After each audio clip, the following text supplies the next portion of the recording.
All right, folks, welcome to What Are the Odds with Barnes and Baris. I'm one half, Rich Baris, the People's Pundit. Don't forget to like the videos if you like them and to share them far and wide.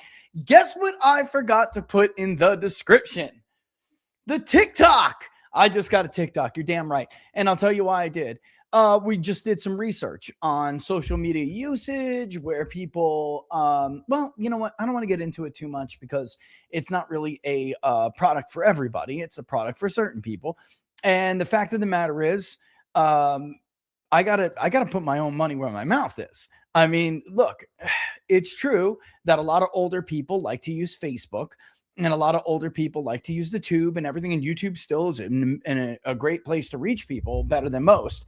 But when it comes to younger people, where they consume news and they consume podcasts and they consume, vocal voices and punditry, I think there's a lot of people on my side, especially the more serious people, like that do seriously what I do.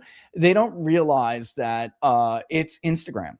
It's TikTok. It just is. It is what it is, right? Unfortunately, I didn't want to get a TikTok because of Larry Ellison's attempt to shut down all critics of Israel on TikTok, because I know of it firsthand. I know exactly what their plan is. But it doesn't seem, at least right now, to even be working or viable.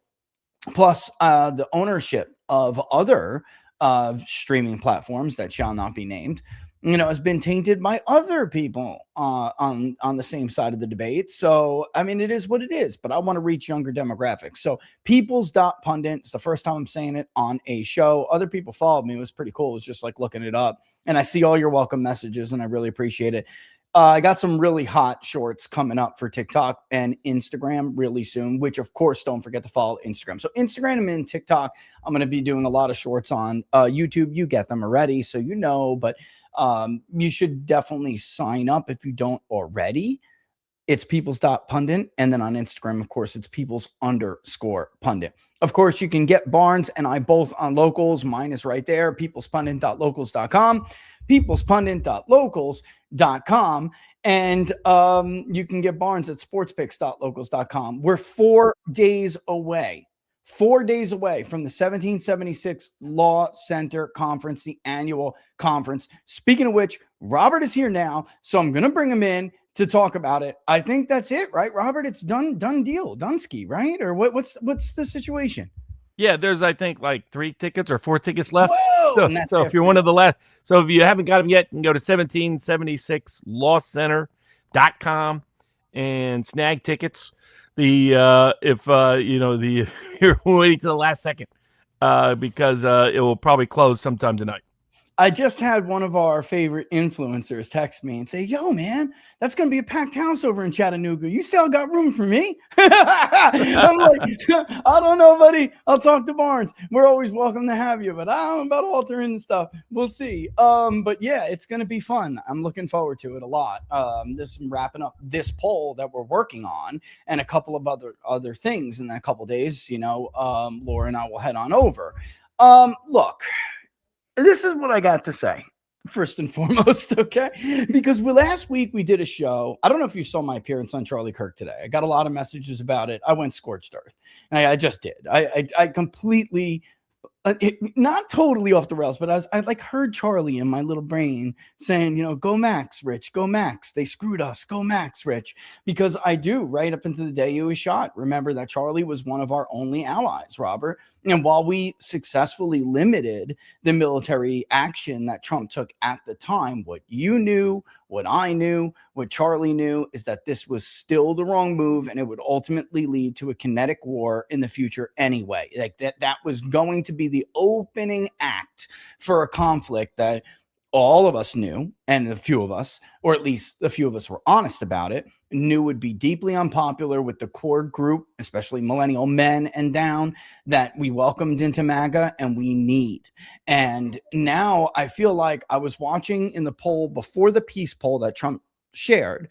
I was watching those last of the millennial men who really hung on and clinched to Trump and as long as they could, because they're thinking, well, what else? Like, he's our last chance. What other choice do I have? And we watched them that month say, I'm done. That's it. Because he started the war. It was full on. They hate Netanyahu. They can't stand Israel. and they let go. And then when the peace poll, we did the peace poll, it was like Vance's favorability goes positive. Trump's does not. Vance goes positive. Trump's approval rebounds like almost 10 points. It was like a net 8-point bounce for him, which is a big bounce, folks, especially when you're that negative at that point. So he gets that favorable bounce. Peace is overwhelmingly popular. It's very clear, as it has been in our surveys for over a year, that people are like, God, I hope Trump understands. Finally, we don't give a shit about Israel. We don't care about the Middle East. That's why you were elected. How is this all of a sudden our fault that you forgot this, you know? And we've gotten nothing out of the transaction that is an election. We got up, we voted for you, we supported you. Now we got this peace deal. Okay, maybe we got Trump back, but I felt it in my bones. I'm like, if this peace deal falls apart, this may be the last rug pull they allow him. And this poll is bad. Bro, it's bad. And the reason why it's bad is in there, man. And last week we spoke about how neocons lied about Iranian public opinion, which I still want to go. I would like to go over more. I've been reading your Substack and you're drilling it on because we threw a lot of people at once. So it was like really smart for you to do that, right? And we should bring more of this up today, or at least repeat it and explain it in more context. They lied about that, which is, guys, for the key points we'll go over. Iranians never wanted to overthrow the regime. They don't feel there's no great uprising against the mullahs. That was never going to happen. The regime is actually tempering their attitudes. Another big one, too, is that they never wanted a bomb until Operation Midnight Hammer. Now they want the bomb. For the first time ever in the history of polling Iran, a majority wants the regime to develop a nuclear weapon. They did not before. They respected the Ayatollah's fatwa, which said you can develop a nuclear program, but you can't develop a bomb. And in truth, 78% said that Islam doesn't permit. This is what all Americans, especially dumb neocons, they view all the entire Muslim world as the same thing, Robert. They really don't understand the difference between the Shia world and the Sunni world. They don't get it at all. In fact, the Shia, their sect was an ally of ours in the early days and months of the war against terror, because they understood that the Sunnis were very, very different and warned us about Wahhabism in Saudi Arabia and certain sects in that. And it's just a fascinating history and how we blew that. But now this week too, I want to they lied about everything. You know, you got Mark Thiessen's dumbass, which after I give you your open, I'm going to go and get it. You got Mark Thiessen's dumbass now twice on Fox News saying that we should absolutely pay for $4 a gallon gasoline. And guess what? We polled it. So we're going to show you what people say. And then Ben Shapiro did the same thing. And he went on and said, we should be willing to sacrifice these Americans. Who do you think you are, Benji? Go fight then, you little pussy. Like, I'm so sick of this, Robert. He was fighting age after 9/11. Mike Cernovich is right. He was fighting age after 9/11. He's fighting age now since they raised the age. Put your little fiddle down, bro, and go fight. Go fight for the IDF if you're not loyal enough to America to go fight for America. But do you have any idea what Americans have to say about that? I'm going to show you soon. They are outraged at these comments. Man, I'll tell you what. These guys aren't. I'm going to say this, then kick it over to you. These guys just aren't out of touch, Robert. They may be more out of touch, like this element of the so-called right may be more out of touch with the American public than Democrats have ever been in my entire career in polling. They would, if majority ruled right now, they would round up Ben Shapiro, Mark Levin, and Mark Thiessen, and all the rest of them, and they would kick them out of this country, bro, and send them to Israel where they love so much. They would. Americans are, and by the way, I shared this polling with the administration already, and I'll share the finished product with them. They know. So I don't know if what happened today was performative. I am hearing some stuff, but I'm going to kick it to you and go get that clip so everyone can understand before I share the polling what we're talking about. What are your opening thoughts here, brother? I mean, it's astonishing to me. Yeah, we'll cover 3 topics today, and we'll explain why. So the one is, what is the restraint on Iran in terms of the Trump considering exit or escalation this week? Why is the Iranian public opinion a real restraint on the ability for escalation to produce any positive outcome in a negotiated disposition favorable to the U.S., more favorable than the MOU. Explain why the Iranian public opinion is a real restraint on that at this point, as well as Trump's own actions. Second is, what is U.S. public opinion on this?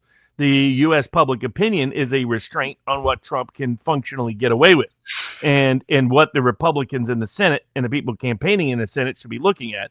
And the third, we'll look at the increasing strategy in D.C. the Trump administration is they may not be able to hold the House, and they're forfeiting for the most part the probability of holding the House, but they think as long as they hold the Senate, that they can limit the scope of investigations, impeachments, legislative obstacles, etc. That they might be able to buy off the occasional Democrat in the House, and it won't be the complete stalemate, complete disaster, complete debacle because people forget Trump held the Senate in his first term. He didn't lose the Senate. 28.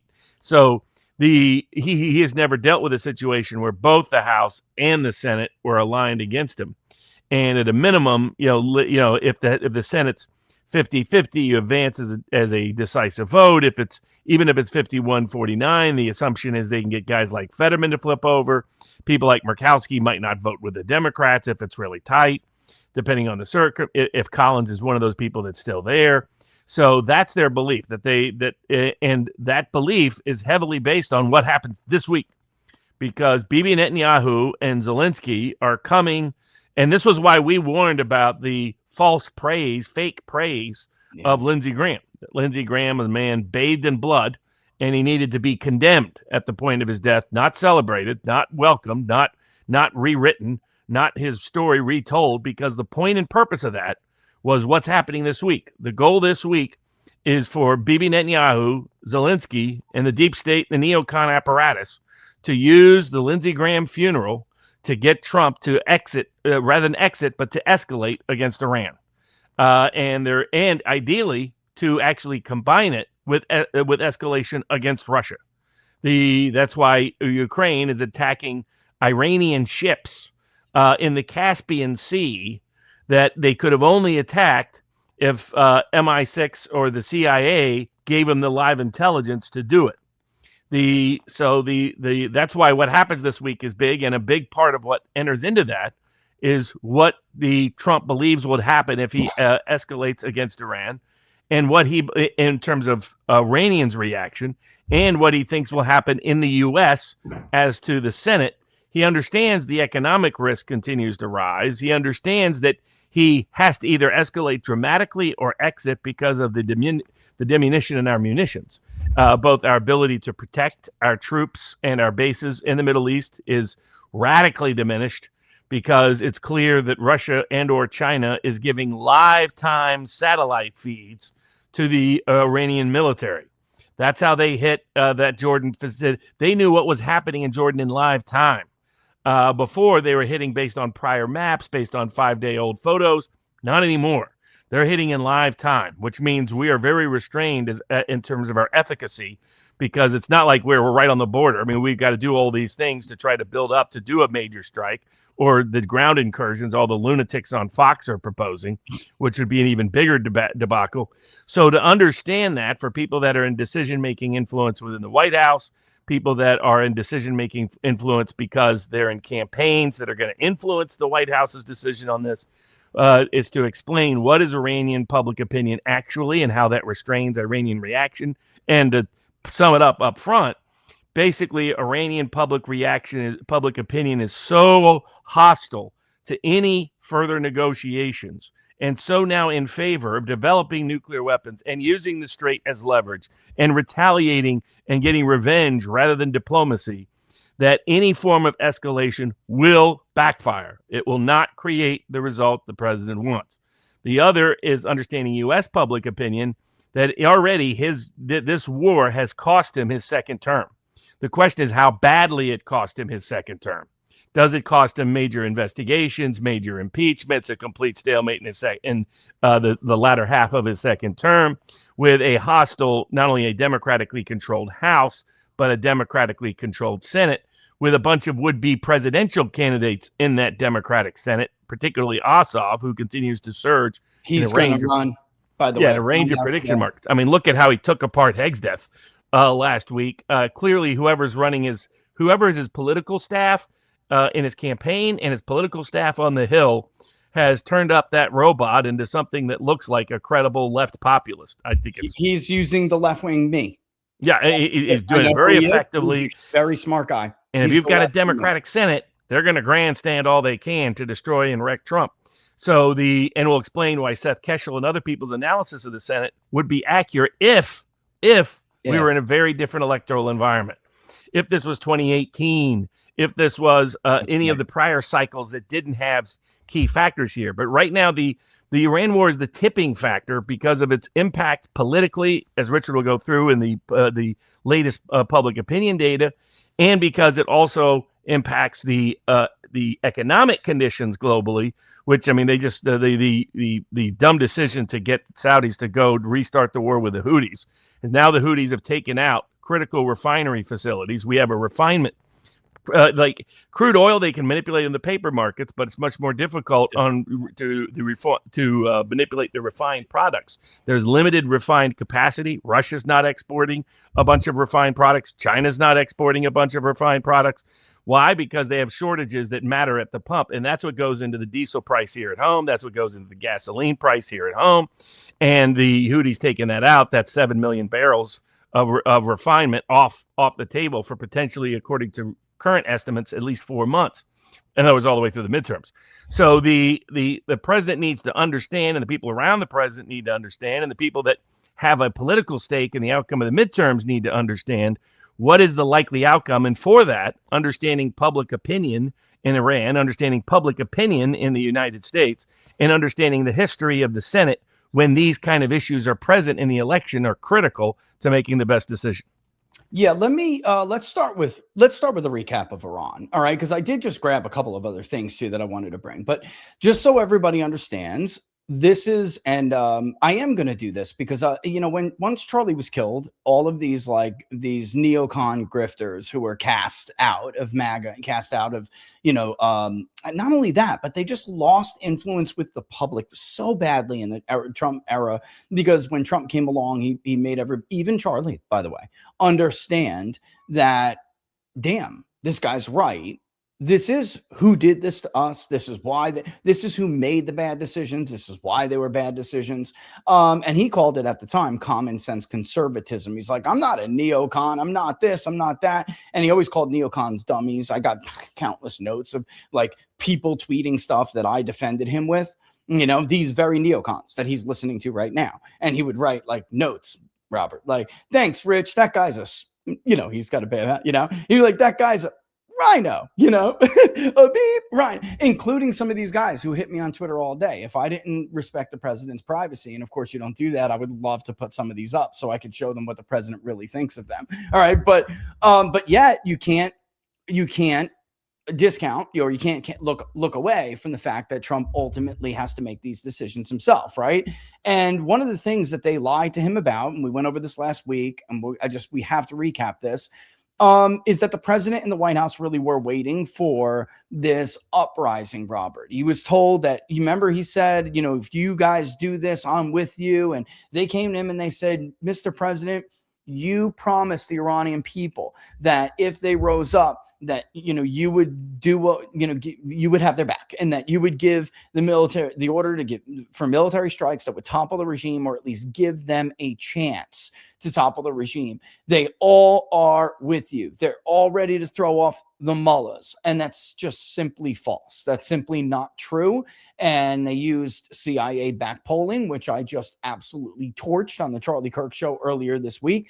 Charlie knew that was a lie, by the way. He knew it. He thought this was insanity to even try something like this. This is the real truth. We got it. If you saw it last week, then you bear with us, all right? Because we have to show and make sure everyone understands, but also recapping this for you isn't bad either. All right, so here it is, right, all the way up to October 2025, which was the one conducted after Operation Midnight Hammer, the fall after Midnight Hammer, which was conducted in the summer. If you could change one thing about Iran, what would that be? Would you like Iran to become?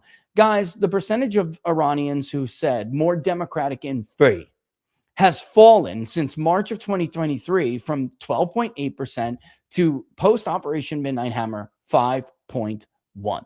The highest number also fell, which is a bad sign for the West, if you think about it, Robert. It's still the highest number. It's still a plurality and the largest plurality, obviously, but more economically prosperous was a majority, 52.8%. It was an even bigger one the following March in 2024. And then by October 2025, after Midnight Hammer, it fell, although it still was a plurality, 47.6%.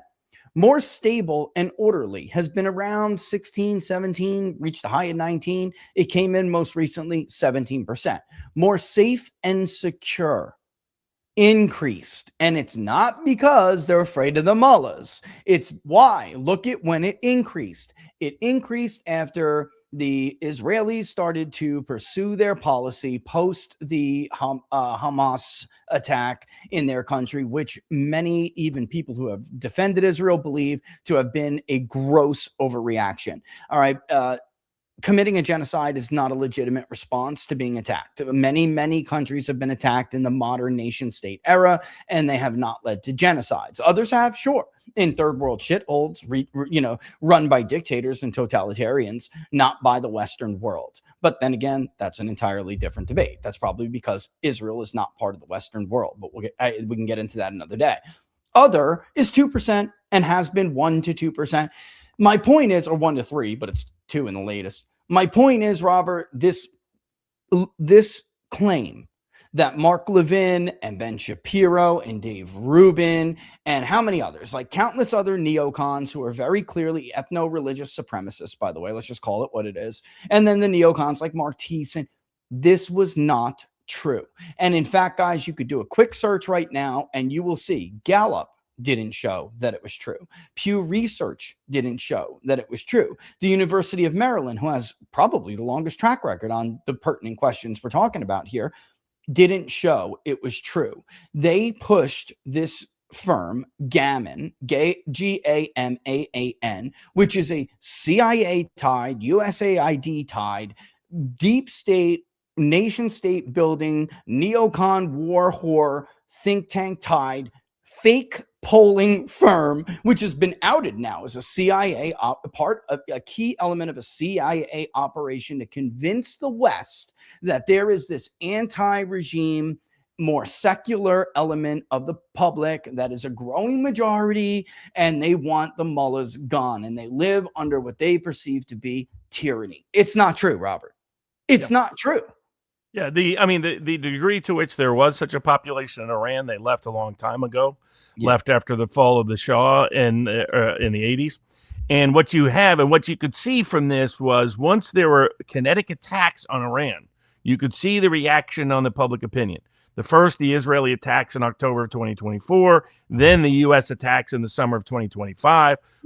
You could see the shift of the public was away from changing their government and towards safety and security. That they were going to respond with nationalism. They were going to respond with wanting to be a stronger military power.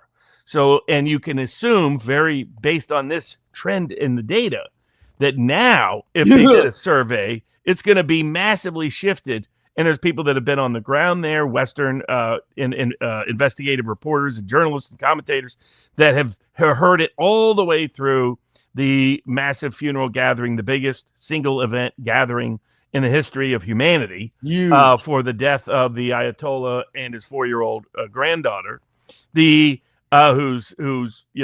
was her casket that was front and center in all of these public funerals, also celebrated by the Shia populations in Iraq, I would add. That now the country, their focal point of public opinion is going to be safety and security. And we see in the other data we see three other things. We see that they believed it was a mistake to not respond. Here we go. Let's do this. Yep. Yeah, and we'll show how they think diplomacy is an error and the A-bomb is correct. That their interpretation of we want to be safe and secure, which was already trending before this set of attacks, is now likely the majority opinion in Iran, and that they consider the failure to respond kinetically, militarily, a mistake. There's this, this discussion on Fox, other places, there's a gap between the pragmatists and the hardliners within the Iranian government. No, it's the people like Ariachi or the pragmatists. The whole population are hardline. Yeah. The whole population doesn't want to deal. The population booed the Iranian president at one of the events in the funeral procession because he was associated with cutting a deal. Yep. So what this means is they're deeply restrained in their Iranian public opinion as to what their Iranian leaders can even do. And now they believe that they should expand their nuclear activities. They also think for the first time ever, a majority no longer believe it's against Islam to get the bomb. Ooh, I got to get that one. I forgot. And a majority in October of 2025, before these set of attacks in Iran, the majority of the Iranian public wanted Iran to develop a nuclear bomb. So they even when the Ayatollah was alive, they were no longer respecting the fatwa. So it went from, and again, before all this started, back at the time of the JCPOA, the only 12% thought Islam didn't. It was a 6-1 margin. They said, you're absolutely right. We cannot develop a bomb. It's against our Shia religious beliefs. That was less than a majority by October of 2025. Yeah. And the people said, do you think we should develop an atomic bomb? A majority said yes in October of 2025. There it is. This is the big one, bro. This is the big one. Like, guys, if you correlate those dates, you will see they were respecting the Ayatollah's fatwa, as some of the attacks, especially the 24 attack by Israel on Iran. And by the way, you have to put it in context, Robert. The Trump administration is trying to negotiate, and they send a missile into that hotel in Doha. You know what I'm saying? I mean, this is the Israelis. So it wasn't just the attack on Iran, which of course it was, but it was the Israelis constantly assassinating negotiators that were talking with the U.S. administration behind closed doors when many people didn't even know what was going on. So, but that is news in Iran. That's not unknown in the U.S. the way, because unlike in the U.S., there is no largely Zionist control over mainstream media. Like that's like, both on the left and the right. Like CBS News isn't going to hide this in Iran because there isn't a CBS News. That's not what they're listening to. Look at it. I mean, honestly, even with 71% at that time saying Islam doesn't permit a nuclear weapon, they're still concerned about their safety and their security. And you have about a third, a little over, in July of 22 saying we should develop both atomic weapons and nuclear power. But it really, it crosses in October of 2024, because of course that is a direct result of Israel attacking them, although it doesn't get to a majority yet. By October 2025, after Operation Midnight Hammer, it's for the first time ever a majority. So what Robert and I are trying to tell you guys is that there was a point where Obama could get the terms of the JCPOA, all right?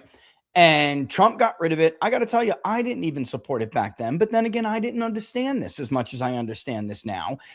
And now that I'm looking back at it, I'm calling J.D. Vance like the Helen Keller miracle worker. It's amazing he got the terms of the MOU that he did, because the regime, which is getting pounded right now, their population is getting pounded, and yet the population doesn't want them to submit. What do you think that number is now?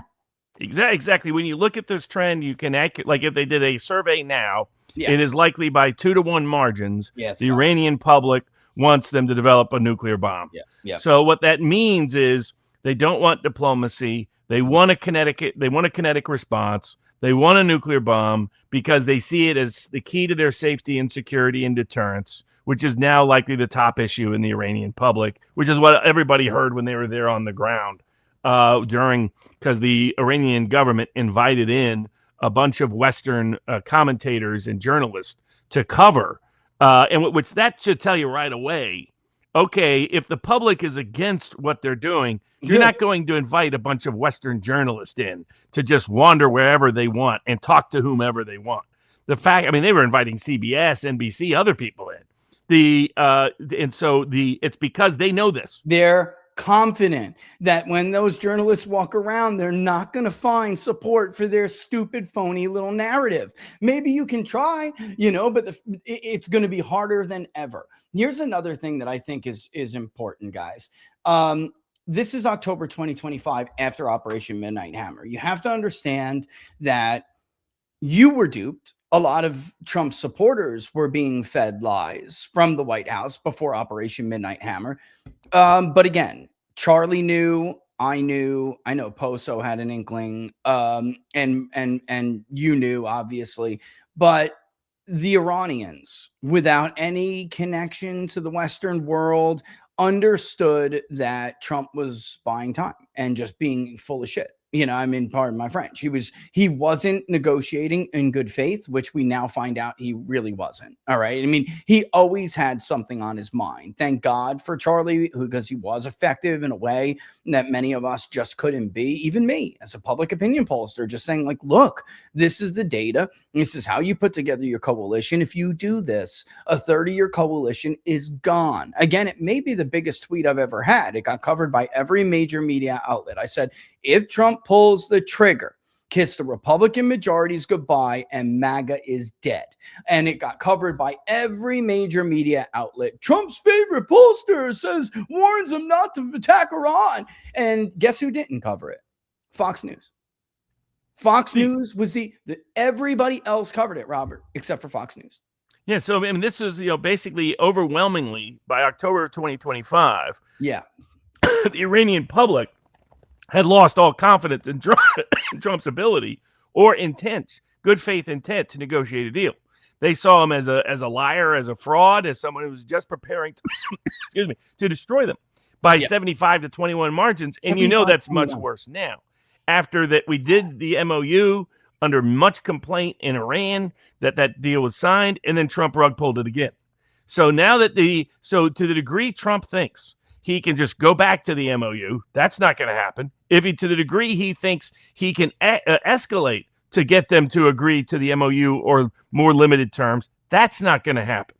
That's why he has really two choices at this point in the build-up to the midterms: escalate or exit. Escalation will not produce capitulation from Iran. It will increase the risk that Iran develops nuclear weapons. All these, the sort of boomer cons that run around saying, well, I guess you want Iran to have nuclear weapons. No. If you want Iran to have nuclear weapons, keep bombing Iran. That's how you're going to get a nuclear-armed Iran. Iran's restraint was never its technical capacity.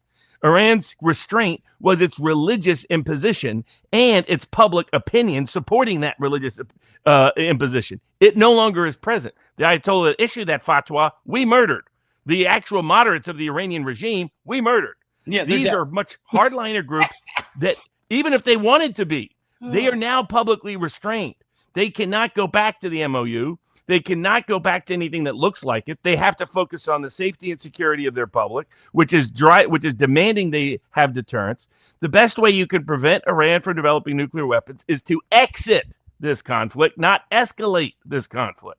And does that mean we have to capitulate on the Strait? Fine. Because as long as Iran thinks that the Strait is a sufficient tool of leverage, they don't need to develop nuclear weapons. It's another who cares? Turkey's controlled the Strait of Darnell for over 90 years. They've been charging their own version of a toll for forever, ever since we signed that Montreux Convention in 1936. So the idea that we have to control this for the petrodollar or something else is a bunch of hogwash. And that ship has sailed anyway. I was just going to say that. In truth, Robert, the bottom line is, for people who say, but Rich, they'll control the Strait, but Rich, the Iranians don't abide by their agreements, but Rich, my answer is very simple. Tough shit. There are consequences for your poor decisions. That's the way the world works. Don't we teach our children this when they're growing up? There are consequences for your poor decision making. That is the way of the world. Unless, like we said last week, we do have another option. Exterminate them. Is that what you're seriously arguing?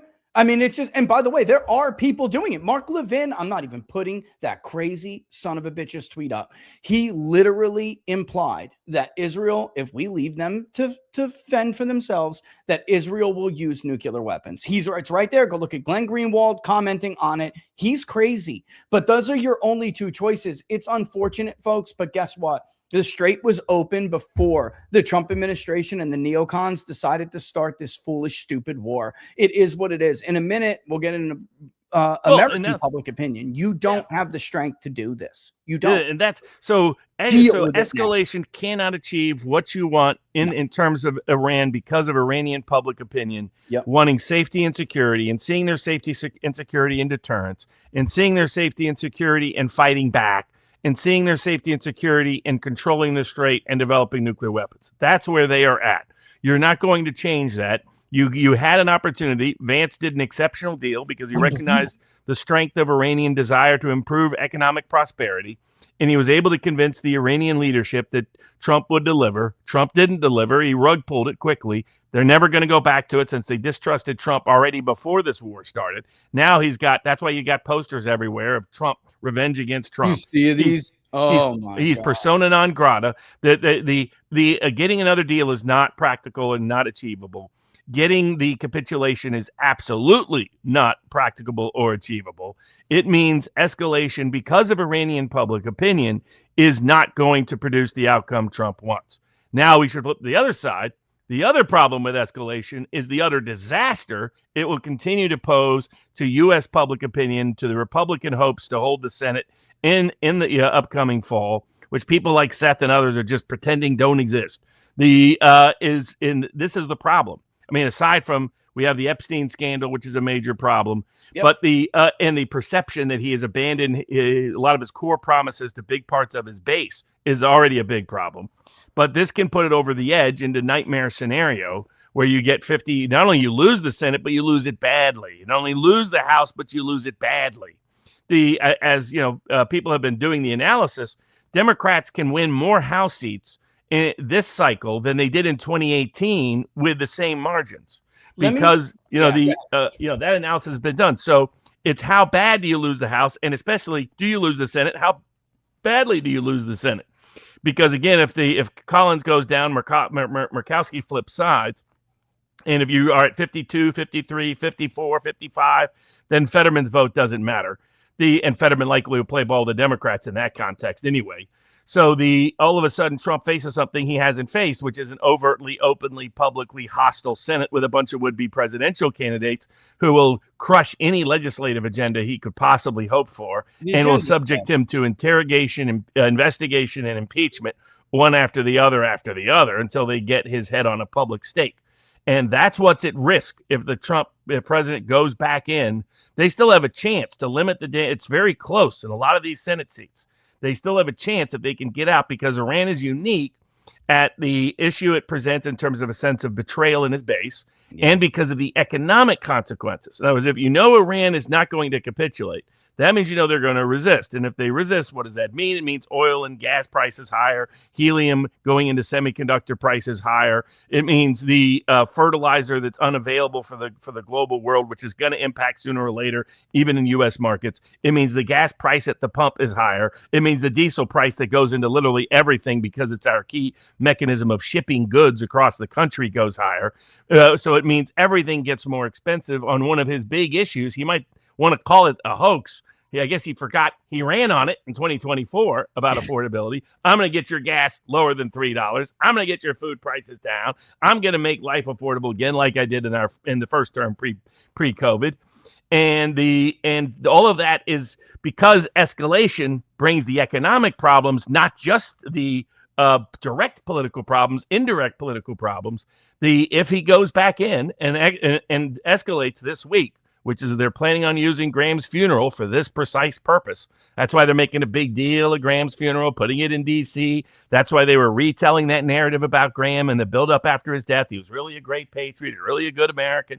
There are people very mad at me when I said, look, I'm not going to celebrate a guy. And I welcome the death of someone who is literally bathed in blood. That's just, but I also could see this coming. that they were rewriting that. And so do it for Lindsey Graham, do it for him, do it, the one last go, one last try. They want to bring in Russia as part of the process by putting the 500% sanctions on India and China. That would drag us further in. That's why Ukraine's hitting.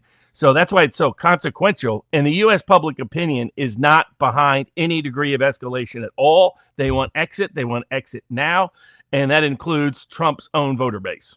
Yeah, I want to just, because there's a couple of things people have said that are relevant to this poll that I feel like I need to tee up, because these people have to be held accountable for getting us into this mess. It's not even a mess. It's a catastrophe where we are right now. But it's also worth holding people accountable for what they said, literally, of Charlie, the day before Charlie was killed, and now where we are. All right. Because one of these people that I'm going to showcase in a second said something the day before Charlie died.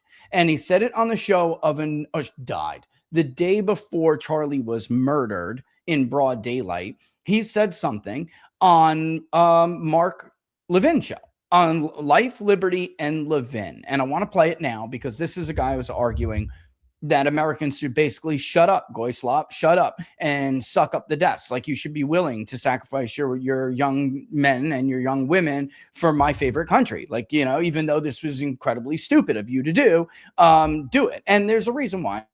The whole entire ideology is built on free riding the U.S. into an oblivion so that he can get what he wants as a result. And for those of you who follow certain things, you probably know what I'm talking about. But here they are. This is about Charlie. Again, these are all these people who claim to, know Charlie, we love Charlie, we were friends, his legacy. This is what he said the day before.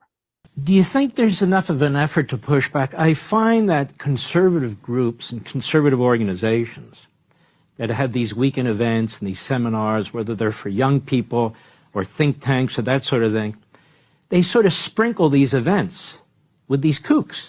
They sprinkle these events with these American haters who claim to be American firsters and are fake MAGA and even stab the president. It's America first, you stupid phony, not American first. America first. In the back. Yeah, I mean, I think it's definitely an attempt by some of these organizations to, quote unquote, maintain the big tent. But the reality is that, as many have said, the problem with a big tent is that you may end up with many, many clowns inside. And the most fundamental thing is that just because you're saying somebody votes Republican, that does not mean that they ought to be the preacher at the front of the church. They're not the person who ought to be leading the movement if they are spending all day criticizing the president of the United States as covering up a Mossad rape ring or being a tool of the Israelis for hitting an Iranian nuclear facility, a thing he has said literally his entire career that he was going to do. And so it seems to me that if we are to hold anything in sort of reverence, it ought to be the fundamental tenets of the American Republic, which I believe to reside in conservative organizations are simply going to give up the ghost on that in order to maintain a sort of pseudo coalition. That is a gigantic moral and political mistake. Okay, hold on, because I can't take the sound of his voice, Robert. I legit can't take the sound of his voice. He makes me sick to my stomach. All right, it's just, and it bothers my ears. Like, bro, when are your balls going to drop? Okay, look. Number one, he's attacking Charlie. They were talking about Charlie and they're talking about TPUSA. Number two, it's funny because you can't be a leader of a movement either, or a coalition either, if you're demanding it be limited and you're the minority. Okay, this is what Israel First never understood. You're the minority.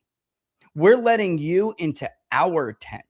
That's what you never understood. Charlie didn't build a coalition for you. Charlie, who I spoke to about all this all the time, he never sat around and said, gee, how can I, attract more Israel firsters? He didn't call me up and say, Rich, are there enough neocons in our coalition to win this election? He understood they were dead and dying. He wanted to know about young people, black people, all people. He couldn't stand people who advocated for, and I mean, can't stand, but he couldn't say, because I don't think he couldn't stand anybody, but he's just one of those good guys, folks, but not like me, where I legit am starting to hate people. Okay. It's just, which I'm praying to the Lord to help me with. But when you look at two obnoxious, arrogant SOBs like that, who do they think they are? The fact of the matter is, he'll go on to say Charlie is wrong, not only for that, but hosting all of these idiots, and he himself with his ideas that a limited airstrike is going to turn into a full-blown regime change. Well, guess what? It did. It did turn into a full-blown regime change. All right. Now we can get into public opinion on that, but I just want your thoughts on that, because you can't let people get away with this stuff, Robert. You can't. They have to be held no doubt. And it's part of the big campaign that's going to take place tomorrow. Yep. To pressure the president to go back. And if we go back just to last weekend. Yep. So you were up at Bedminster, made the rounds. What happened? On Monday, the White House puts up that the memorandum of understanding, the peace deal, was actually very popular. You dig into that popularity amongst Republicans and Trump voter base, it was intensely popular. It was a 74% approval rate, contrary to what the Israel lobby advocates were out there doing and trying to sabotage the MOU and the various campaigns against J.D. Vance that relaunched because of that. That's right. So there are people that look at how he said nice things about Bernie Sanders in 2019 and all that kind of nonsense. Oh, God. The reason for that was, but it clearly got into Trump's head. And even though Trump spent the rest of the week, because before last weekend, he was just going to go in and escalate big time. Then including the possibility of troops on the ground at some level, including trying to hit mass civilian infrastructure, including all of this. So it's important to put context in the effectiveness of Vance finally getting Kane and Cooper to step up and talk about our munitions limitations was the immediate preceding cause for Trump to step down this weekend and step back this weekend. But it wasn't the only cause. It was the underlying economic and public opinion data. That's why he shared it when he shared it on Monday in the White House. Which was our poll. Yeah, it was your poll showing that the MOU is very popular. Why share that while you're not obeying the MOU?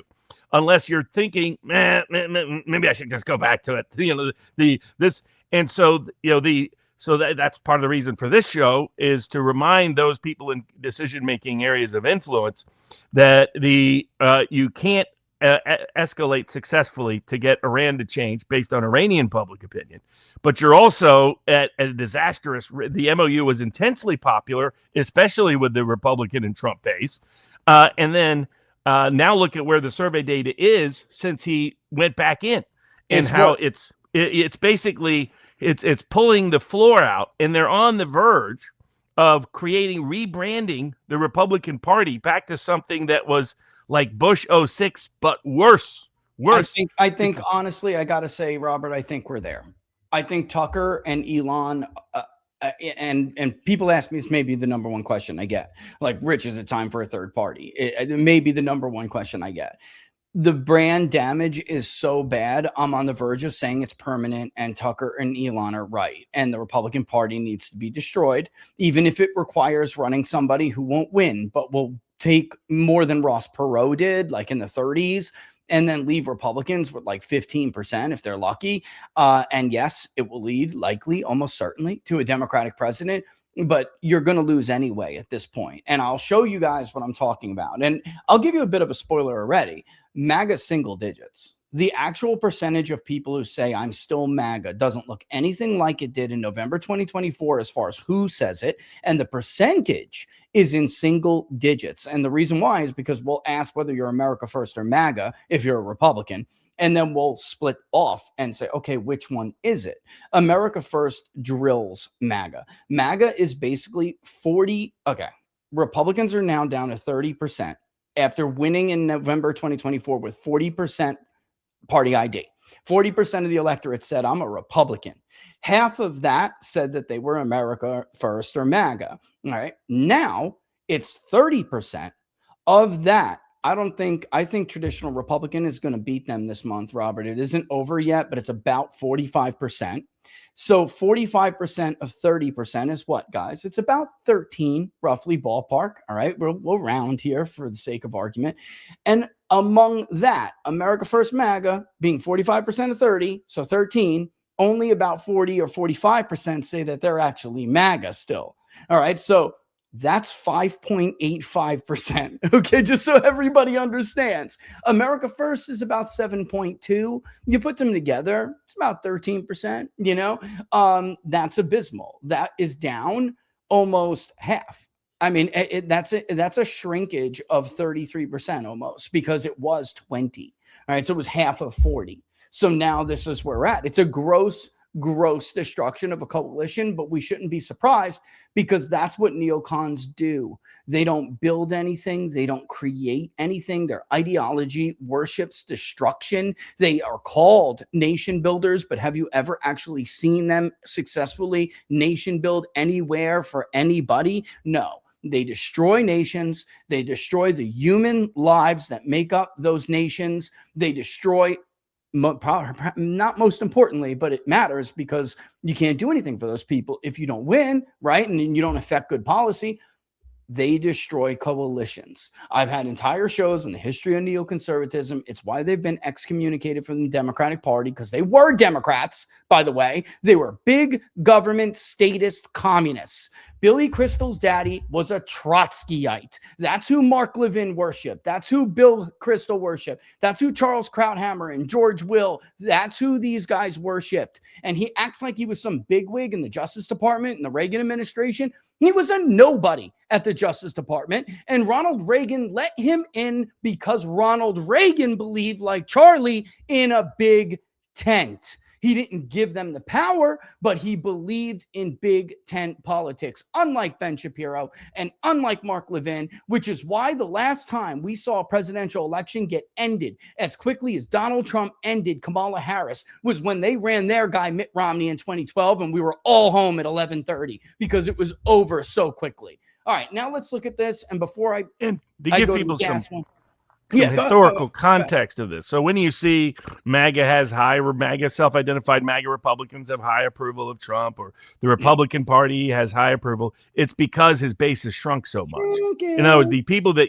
so what used to happen is when it was Biden, when it was Obama, when it was even George W. Bush, when it was Bill Clinton, the people that disapproved of him didn't leave their party, didn't reject the party identification. So they stayed. So when he was when those people were in the 70s, it was because people had stayed within the party. Now what's happening is people are so deeply unhappy with where Trump is at that it's not a realignment, it's a disalignment. Yeah. So because they're not yet realigning to the Democratic Party, they're disaligning from the Republican Party, disaligning from MAGA self-identification. And to give you an idea, the only time in polling history, you could argue historically broader time periods, but when we have polling data that this has happened is only the 1930s. You haven't seen this degree of disalignment in American political history in such a short time period, that it hasn't happened within 2 years. You lose a third of your voter base, or particularly here, Trump's true voter base, OG MAGA, half gone, no longer identifying with his cause, identifying with his party, identifying with his brand. I mean, this is unprecedented. This is what people like Seth and others are in fantasy land about, pretending there's no change in Hispanic votes, no change in rural Midwest votes. No, you look at the Pew data. Massive fall off between November 2024. John's polls to pretend like you have an argument. Those are paid for PAC polls. They're fake. They're not real. And by the way, soon a lot of you are going to get burned when certain reports come out. And those a few of us who know about it or only do because we were the few who resisted and we were the few who refused to take money to do the same damn thing. Otherwise, had I been a lesser man, I'd be putting up fake polls on my screen right now to dupe you with and raking in money hand and fist to do. All right. But that's not the job of a pollster. And I plan on living a long life, you know. Basically, the only people that have stuck with Trump have been evangelical Southerners that are over the age of 50. And everybody else is completely, and the Pew data confirms it, a wide range. Emerson's data confirms it, a range of pollsters. The Pew data has voter-validated surveys. There's a 20-point drop-off amongst Hispanics. There's a 15-point drop-off amongst non-Hispanic Catholics, white Catholics. There's a 15-point or 20-point drop-off amongst rural non-college whites in places like the Midwest. Which is why this is happening. What is up on the screen right now This is why, Robert, you and I told them this was going to happen last year if they did this.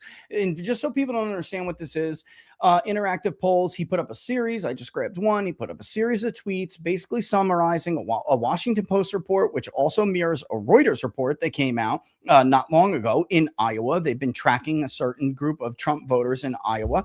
And there's also obviously several reports from Axios, which is a Republican insider saying there's a 5-alarm fire, we're going to get creamed. And if you go through this, they say this is a big chunk. About 1 in 5 reliable, this is the key, reliable Republican-based voters are at risk in November. They may stay home or vote Dem across Iowa. Wait, I thought that couldn't possibly happen, Robert. Ohio? No, Trump won that by 13.5, even though you and I told all these other people, we're name dropping, that Bernie Moreno only won it by 3.5 against the guy who's running now. With Trump on the ballot, dummies. North Carolina, and that's my state. It's gone. You think that makes me happy to say? We're going to get creamed here, which is why I'm probably going to run for governor in it next time around. Montana, New Hampshire, and Michigan. I mean, the idea they even think they're competitive in New Hampshire and Michigan makes me just chuckle. You have zero chance, but you don't have zero. We ran the modeling the other day. Republicans, Mike Rogers, even against Ayad Salid, El Said, has a 21% chance of winning in Michigan. That's it. All right. He underperformed Trump in Oakland County. He's never going to get these voters out in Saginaw, in Macomb, in Monroe to be able to offset the ass kicking that he's going to get in Wayne and all over, all over the southern counties that, obviously southeastern Michigan is tough. Only Trump performed well there because he got the very voters out that Robert's talking about. But here's the kicker. 1 in 5 they're talking about because it's a midterm and that's their reliable base. That wasn't their challenge to begin with, Robert. As I said, on election night in 2024, from John Solomon to Newsmax to Bannon to our own show, everywhere, your challenge as the Republican Party was to convince the low prop millennials that Trump got, and that is how he won easily, to turn them into midterm voters because the nature of the realignment is such that look at how you underperformed in 22. That's because of the realignment, because Democrats have higher prop voters who are more reliable and easier to turn out even when they're unhappy and even when they're pissed off and disaffected as they were at Biden. That's why you underperformed, along with sabotage, in 2022. And you think you're going to roll in at 26 and just somehow buck the trend because you what? Because you gerrymandered? Here's the kicker about this. I'm so happy, and I can't believe I got to agree with the crystal ball, bro. But this is the world we live in. We've run these. I've showed you simulator after simulator and simulation after simulation. You can't prevent a wave. There is a practical limit to gerrymandering, as Mark Mitchell and I were talking about earlier this morning. This is what Kyle Condon said, and then I'm going to repeat it before we get into the public opinion. New crystal ball, which is the new poll, guys. Just be patient. While the House map is better for ours than 2024's was, it's not really better than 2018's was. Compared to 2018, this year's House map has a medium seat that isn't as are, fewer seats that voted right of the nation, and a similar number of plausible D targets. Here's the trick. Here's the deceptive part about these two maps. In analyzing these two maps and using 6 different simulations to do it, this is what we found. Republicans could hold the House if they lose the generic ballot by like 4, possibly, but like 3, 2, they could hold the House. The problem is that's not really where the generic ballot is, and both parties know it. The tightening is fake. All right. The second thing is what Kyle's trying to explain is that once you get to a certain margin in the national vote, some of these seats that are being rated as leans likely, right? Even one I can pick out on Cook right now that they even have as safe. That is not safe. Is it likely to be a Republican seat? Yes, but it's not a safe seat. But the likelies and leans, once you get above D plus 6, everything starts to fall. And what they didn't calculate in their jerrying, we talked about a lot. Texas is a great example. You're jerrying using Trump's benchmarks from 2024. You underperformed Trump's benchmark. So anything that is like Trump plus 13 or down is in jeopardy. And if Democrats win by 6 or more, like some of the generic ballot, our generic ballot will be like Emerson's. All right. It shouldn't be a surprise to anybody. It will be a double-digit likely lead for Democrats when I'm done waiting. All right. That's it. What is it called? Like not a dam, the ramparts, bro, they fail. Like that's it. They break, the dam breaks, the water comes flooding in, and it's over. It can buttress you only so much. And that so much is roughly D+4. Kyle is right. Once you get beyond that, we're seeing it with 20-point shifts in non-college whites. That's how it happens. Something like that is how it happens. Once that happens, it's a wrap, guys. It's a wrap, and you will see seats fall that you never thought. Like, by the way, Kentucky 5 in 2018. Nobody saw what's her name nearly winning that seat because the levees, that's the word I'm looking for. The levees just broke, bro. They failed, and everything started to pour in, and we just got wiped. Unfortunately for Republicans, there is another difference between 2018 and now, several. But one of them is, despite the betrayal on healthcare, the economy was still red hot. And there was a feeling still among Trump's base that we don't want him removed, so we're going to go out and save him. So we defeat Bill Nelson, and Rick Scott beats Bill Nelson in Florida. Neither of those are present in this electorate. There is a substantial, when you add the 1 in 5 with the low props, you're looking at about 35% of Trump's 2024 coalition. They don't have that, Robert. It's not there. Like, they are pissed at Trump. They're friggin' mad. They never liked Republicans to begin with, really, but they're pissed at Trump. And a lot of them say, I don't care if he gets removed. Many of them, I can show you one guy. In fact, I am going to upload it when I turn it over to you, because I do want to show it to people.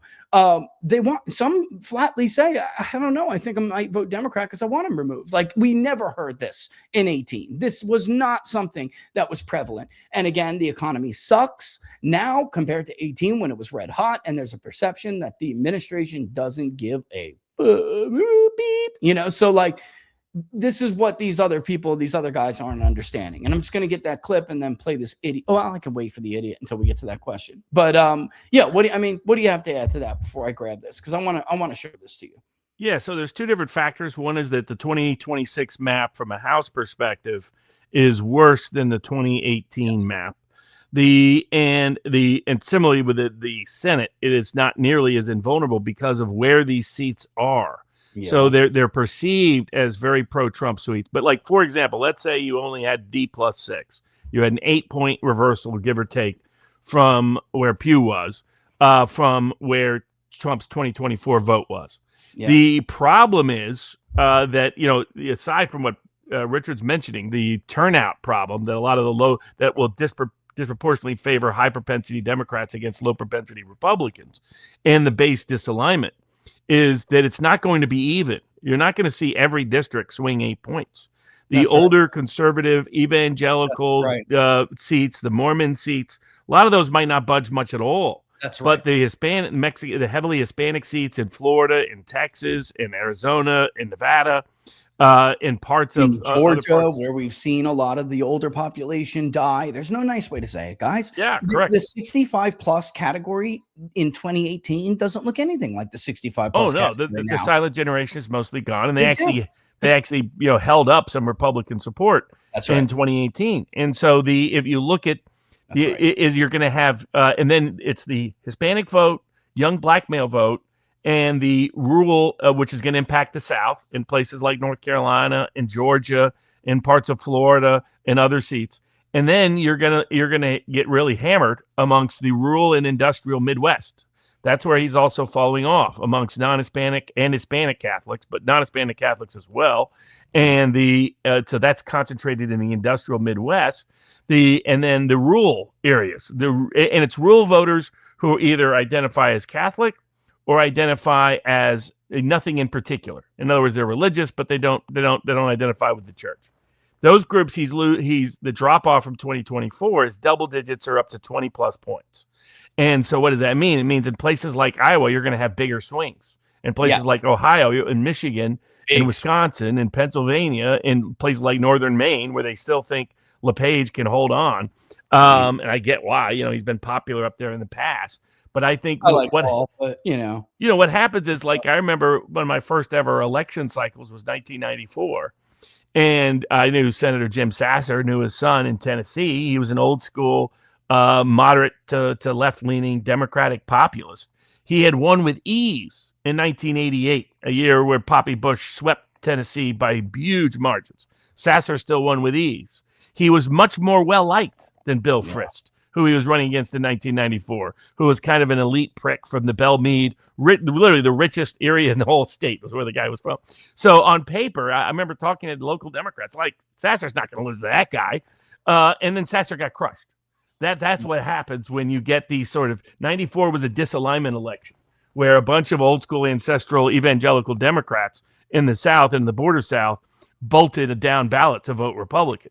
We're seeing disalignment is present, as well as war, as well as scandal with the Epstein, as well as economic problems on affordability. I mean, Trump is at the lowest numbers of any president on some economic numbers, of any president it's ever. Horrible. I'll show you. It's horrible. And he's running around talking about a golden age. You couldn't have a bigger disconnect. And all of that gets far worse. It goes right off the cliff if he goes back in and escalates this week with Iran. If he goes back and escalates, you can put a fork in it, like Neil Young would sing. It's cooked. I may not even, honestly, Robert, I may not even poll if he does, because I'm just throwing good money out the window when I could tell you without polling what's going to happen.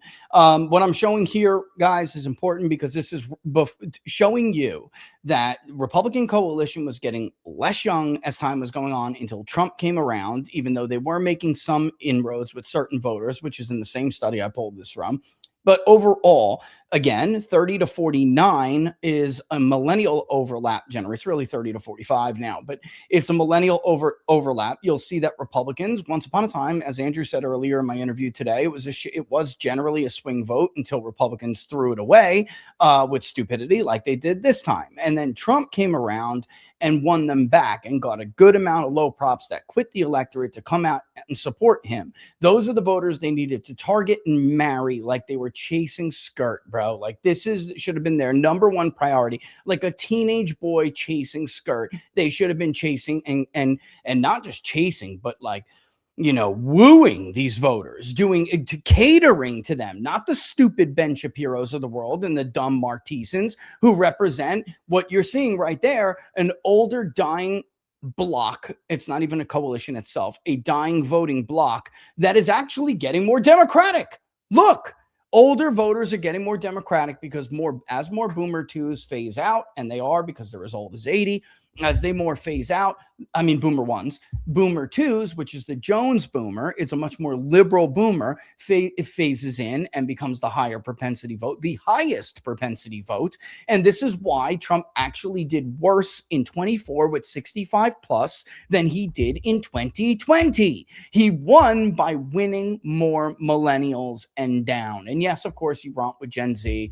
But again, the Gen Z is going to be important as well. It's just that millennials are the largest, and you never know when they're going to decide to flex their muscle, man. And when they do, you will be wiped out. It will be ugly. In 2017, millennials became the largest share of the electorate as a share of the voting eligible population, or I would say they are the largest share of the voting eligible population. They're not the largest share of the electorate because they don't vote like boomers vote. But when they do, it will be over for it's the entire point, by the way, of Burn It Down, which of course, guys, you should go and pre-order right now. I forgot to even say that. The link is in the description. I forgot to say that in the open. Okay, let's get into the survey, shall we? Yeah. Okay, first, so surely there's tons of people that can't wait to pay $5 a gallon for gas to support this great noble war in Iran. That Fox News tells me it's just they can't wait. People are they're eager. This is what they'll be pitched to the president this week at the Lindsey Graham funeral. There's a reason they're holding it in D.C. There'd be almost no attendance if it was held in South Carolina and held his own hometown. But they should have just held it in Tel Aviv, bro, if they wanted a real turnout. That's why Zelensky and Bibi are coming. Those are the big foreign leaders coming for this. But the pitch is that the going back in, he's got to do it to that will rally the base behind him. What does the data show? All right. So first and foremost, I want to preface this. We'll get into the gas question in a second, and I got a funny little clip I want to show you. But because we polled it, because people made this suggestion, but I want to preface the results with an individual response, and it was one of the first ones that the AI flagged me. I was on book club when it was happening yesterday, when this person was being interviewed, and I looked at his demographics, and I'll give them to you, in short order here, but I can tell you he's from Pennsylvania. And he is a lower prop, he's 2 out of 4, but a Trump voter. Okay. And I'm going right to the elaborated response, even though you will see some of his other responses because they're logged here and I screenshotted it. But I wanted you guys to hear in his own words why he said what he said. And I will say this. This is what oops, that's the wrong one. My bad. This is what we ask people. All right. Can you elaborate? Oh, let me move you and me. Can you elaborate on your responses given to the question so far? Meaning, why did you choose the answers you did? It's very simple. And we get through everything. What did they, Trump's approval, the generic ballot. We have the registered voter economic confidence index for the quarter in this survey because it's a quarterly metric we do.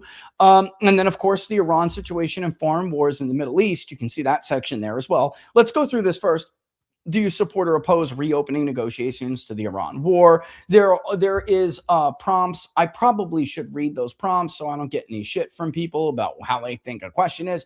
We do prompt people and say, that there was the MOU and the president signed it on such and such a date. It didn't hold, so fighting recommenced on almost a month to the day later. But next we'd like to ask a few questions about the Iran war. In June, the administration announced a peace deal to end the war with Iran. The memorandum of understanding, the MOU, signed by the president on June 17th did not hold, and fighting with Iran recommenced on July 18th. Just boom, laying it out. Do you support or oppose reopening negotiations to end the Iran war? Strongly support. Do you think it is worth paying $4 per gallon or higher for gas to continue fighting the Iran war? No, not worth paying. Which will show you the raw for all of this soon, guys. How much per gallon would you be willing to pay for gas as a result of continuing to fight the Iran war? And Robert, we give people $3 per gallon, which is where it was before. And there's a prompt for that question too. The AAA national average for gas prices before the Iran war was roughly $3 per gallon, with the average about $2.98 on February 26th before rising to $3.12 on February 27th. All right, that's the prompt for that question. How much per gallon would you be willing to pay for gas as a result of continuing to fight the war? $3 per gallon, $3.50 per gallon, $4 per gallon, $4.50 per gallon, $5 per gallon. Fighting the Iran war is not worth more per gallon of gas, right? And actually, it's $5 or more. And then the option is fighting the Iran war is not worth. That's the other option. Which one did he pick? Fighting the Iran war is not worth paying more per gallon of gas. All right, and this is the Trump voter, Pennsylvania. 42, I believe he is. Perfect. This is the textbook millennial male. He makes 50 to 99 a year and has some college or associate degree and is married. This is, bro. And a Catholic. Bro, this is the quintessential need to have millennial male for the Republicans, period, to win or even be a viable national party at this point, because 4 years from now, without guys like this, they're done. Just guys, do yourself just simple projections. Go ask Grok, go ask Chat GPT about projections, or you could buy Burn It Down because we do it for you in the book. But you'll see it's soon. It's not like you think you have some time with the silence and the boomers, and it's almost here. Boomers, it's just life, guys. I'm not trying to talk like this to be mean or callous. It's just the way of the world. We all grow up, we all age, we all die. Life expectancy for this group has its proper estimates, and I'm going to give away too many because I'm not going to burn it down live on air here, but you'll see. We don't have 10 years. You may think you do, but we don't. All right. Considering the economic costs of the U.S. fighting the Iran war, do you believe it was worth fighting or not worth fighting? Not worth fighting. All right. Thinking about domestic versus, this is the White House focus tracker. Okay. He says he's too focused on foreign affairs, not enough on domestic affairs. By the way, that probably is either going to tie or it may exceed the all-time high for too focused on foreign affairs. I don't know yet. It's really close. It's like 61.5 right now, but with waiting, it could come down like a couple of decimals below it. We'll see. And then here is the elaborated response. This war is a disaster. The president betrayed us for Israel and billionaires. Though I said for this survey I'd vote, I don't want to vote and didn't in the primary for my state. Republicans were garbage before Trump, and now he's joined the Epstein class with the rest of the crooks. Yeah. Brother, ouch. Yeah.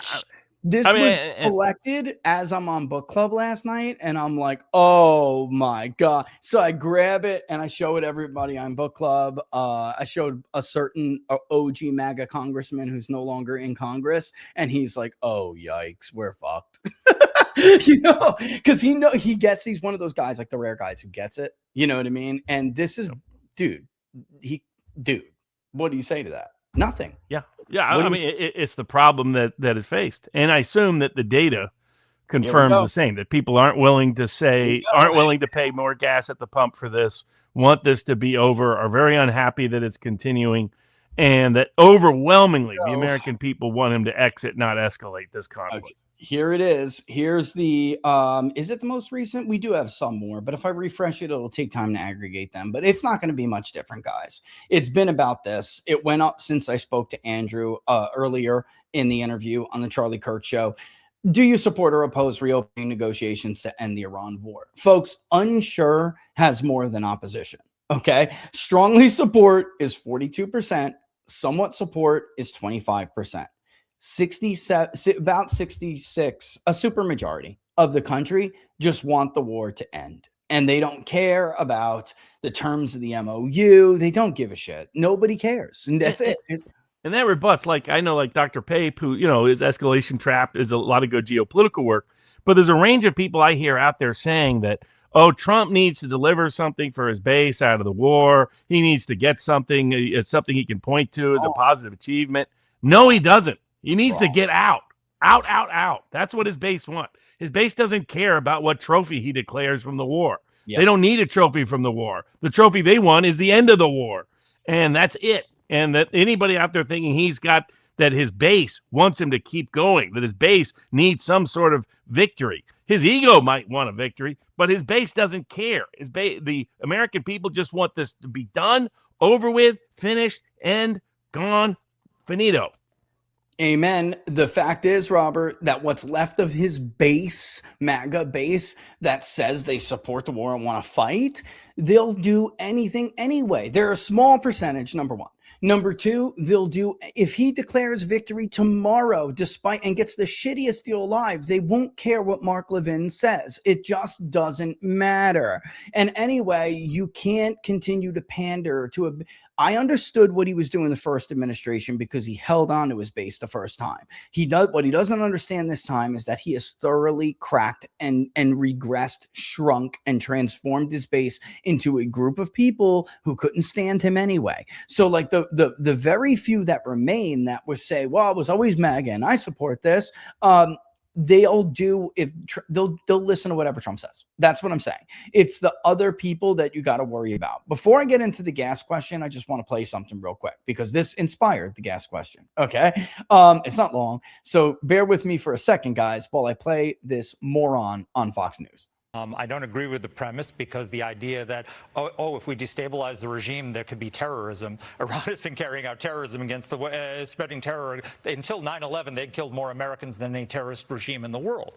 And in terms of the broader war, President Trump said, what's wrong with regime change? President Trump is the one who said to the Iranian people, help is on the way. He's not in the same place that J.D. Vance is. And J.D. Vance keeps putting up these straw men. He says, well, the people who want President Trump to go back to war, they want to send 150,000 troops. And nobody's saying that.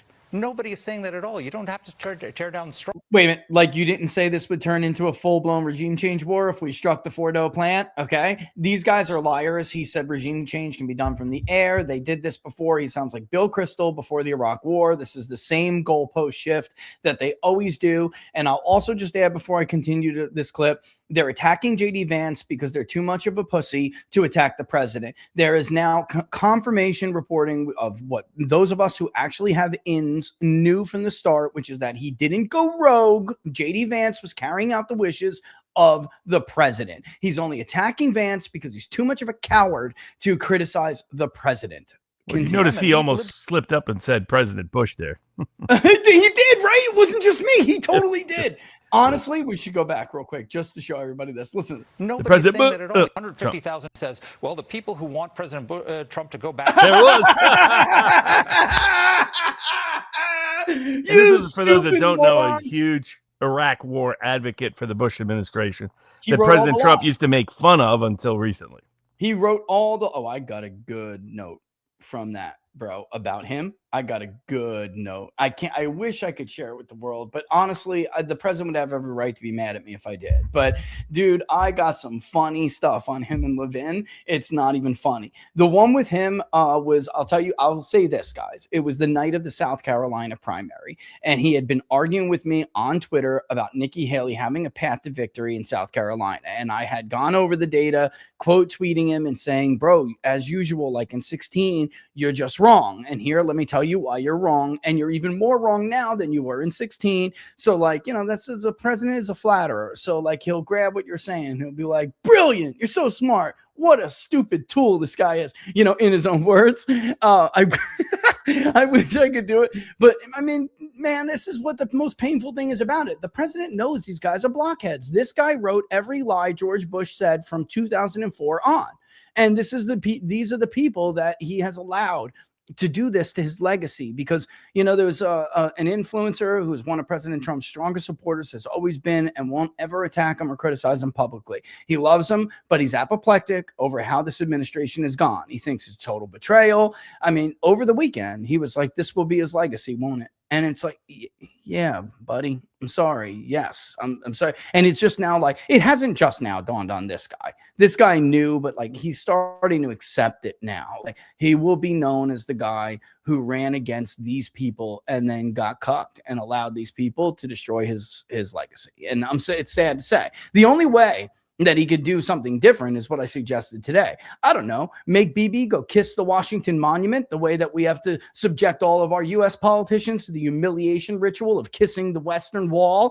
All right, maybe march BB's ass out there, tell him to bend over and kiss the Washington Monument. I mean, that may do it. I will see. I don't know. But outside of that, Robert, it's going to be hard to come back from. But good catch by Robert. I didn't hear it just now, but I did hear it before. I'm like, did he just say Bush? It's because these people, they don't evolve.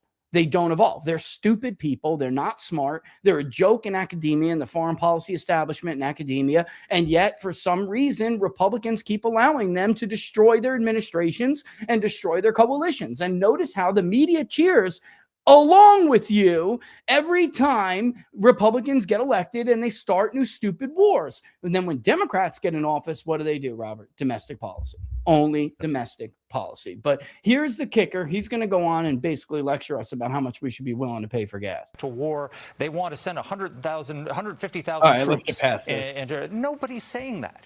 Nobody is saying that at all. You don't have to tear down strawmen. We've liberated 400 million people during the Cold War without a single boot on the ground. That's bullshit, by the way. That's not even true. This has been debated. They cannot have a nuclear weapon. The Strait of Hormuz has to be open. If they're not going to do that, but through an agreement, we have to do it militarily, and that's going to take more force than we're doing right now. And so, he should be backing the president and not contradicting him in public. Yeah, it is interesting the way that's playing out, but I want to turn Rich to just. Oh, I didn't get that one? Oh, come on. Whatever. Same thing. But he goes on to say that Americans should be willing to pay $4 a gallon in gas. All right. So we took that question. Okay. And we asked Americans, are you willing to pay $4 or more in, per gallon in gas? Do you think it is worth paying $4 per gallon or higher for gas to continue fighting the Iran war? A supermajority, Robert, no, it's not worth paying. Yes, It was is it was a point we made at the very, very beginning of all this back in the summer of 2025. I think so, that, right? Yeah, that historically Americans aren't willing to pay a price in casualties or economically for these kind of wars, and that I mean, nobody died fighting communism. I guess we skipped Vietnam and Korea in that, but that's Thiessen's It's the history lie there. that you can conduct a regime change from the air, which John Mearsheimer has decimated that argument over and over again. Stephen Walt has decimated that argument. It is not true. It is fiction. And fiction. The thing Cannot with be- Korea, with Vietnam, with Iraq War I, with Iraq War II, with Afghanistan, is that it did not have anywhere near the catastrophic economic impact and risk that this Iran war does. Yeah, that's And true. that's it. So that's why this was a uniquely vulnerable situation, and it's why Reagan pulled us out in 1983 from Lebanon. Didn't escalate after a bunch of our Marines were killed in Beirut. That even Poppy Bush didn't go into Iran. In fact, he didn't even go into Iraq. He just got the Kuwait war and then stopped. That the Bill Clinton didn't go into Iran. George W. Bush, who was deeply tempted to go into Iran, even he didn't go into Iran. And then, of course, Obama and Biden didn't go into Iran. The only president to take the bait has been Trump. And the reason why all those other presidents stayed away from it isn't because many of them were also, all of them had owed a debt to the Israel lobby. All of them were more instinctively war whores than Trump has ever been. It's because of the economic disaster that was very foreseeable, that every single military simulation had proven. And now you have, when what we see in the polling data is that the American people overwhelmingly want it to end. There is no pressure from Trump's base to keep this going. It is just the opposite. Please get it over. Even the most militaristic, jingoistic part of his base will accept any outcome, like your polling data showed when they did the original memorandum of understanding. And the only way that Trump can make this worse and make this and push the economy and the midterm prospects for Republicans for the Senate over the cliff is if he goes back in and escalates anytime between now and the midterms. And I'm just going to put this up just so people can see, because, of course, it's not only a matter of his base, it's a matter of his voting coalition. It's a matter of what independents say. His independent approval rating will be the lowest we have ever found it in this poll. I'll tell you right now, among registered voters, it's probably going to be somewhere around 24%. It's that bad. Among likely voters, it's somewhat better, but we're talking like 26, maybe. I'll say That's 26. brutal. Brother, Brutal. that's worse. It's worse than Biden. Okay, guys, it's worse than Biden. And I'm like watching it, and I'll be honest with you, I'm like, it's just sad to me. I mean, I laugh because, of course, we were right and we get to do victory laps and stuff, but is it worth, like, there are some things you would rather be wrong about, and unfortunately, we're not wrong here. Do you think paying $4 per gallon or higher for gas to continue fighting the Iran war is worth it? This is independence. 78%, 78.4%. No. Not worth it. All right. Let's look at per gallon. How much per gallon would you be willing to pay for gas as a result of continuing to fight the Iran war? Half of independents, basically, just under half, say fighting the Iran war is not worth paying more for gas. They didn't even pick a number, Robert. They just said it's not worth it. The funny thing about the prompt to this question is that we tell people what the AAA national average was on February 26th before the war started, and February 27th, it jumped over $3, right? We tell them that. So not in an effort, of course, they have to know what it was.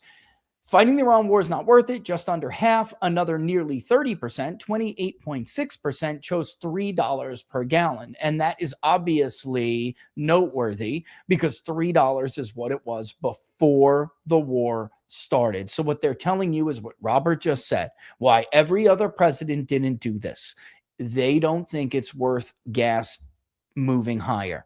They don't. It's another way of simply saying, no, and this is what I tried to tell Matt Gaetz and so many others in interviews over the months and the year, Robert, is that no matter how much you scare people into thinking Iran's going to get a nuke and nuke us, let alone, because that's what Mark Levine was falsely claiming, that they could hit us with an intercontinental ballistic missile with a warhead on it in Chicago.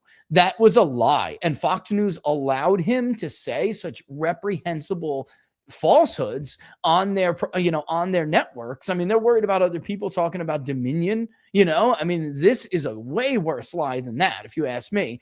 But it didn't matter. It's still, to these people, it just doesn't matter.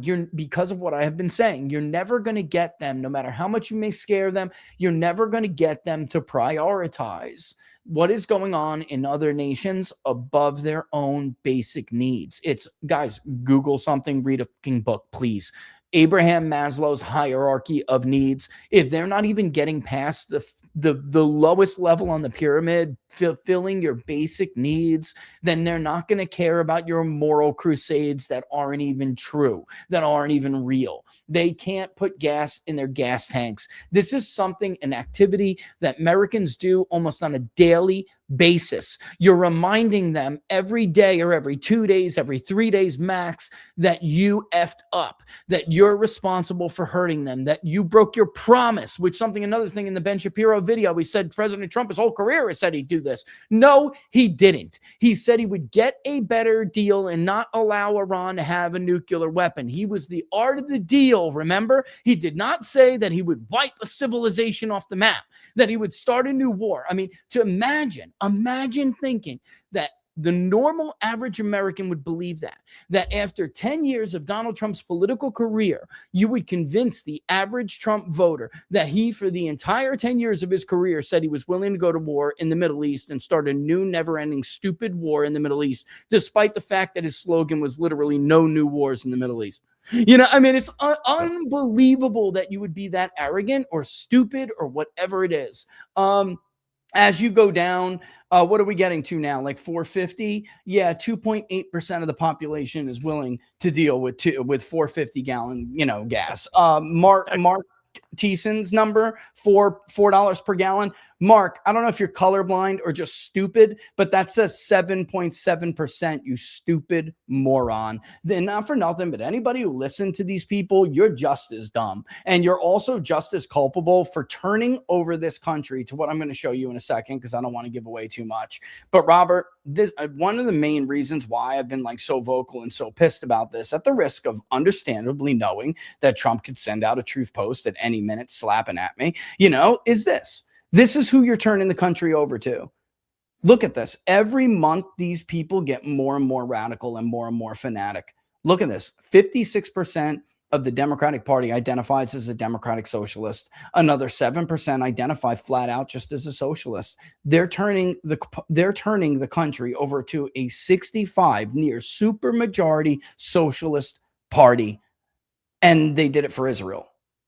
I mean, that's it. You did it for Israel because you're all either getting paid by them or you're ethno-religious supremacists, which I know we're not allowed to say, but I'm going to say it. You're ethno-religious supremacists who think of yourselves superior of white Christians and black Christians and everyone else, sure as hell Muslims. This is why you did it. Let's get real. It's either money, loyalty to another country, or ethno-religious supremacy, because it ain't wisdom, Robert.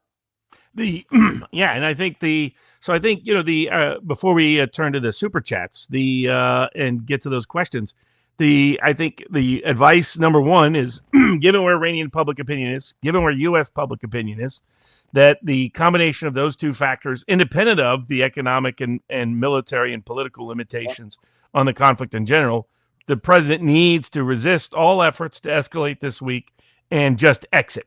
Exit. The second part, the ideal way he could flip the script and throw a Hail Mary that might put the Senate back into Republican grasp, would be what you've mentioned to him and what apparently Vance and Colby and some others have developed because it leaked out of Israel, which is that to use this opportunity to publicly bitch slap Bibi Netanyahu. Yep. To say you're going to get out of Lebanon, you're going to get out of Syria, you're going to get out of Gaza, you're going to quit all this nonsense and gibberish, you're going to agree to stand down as to Iran.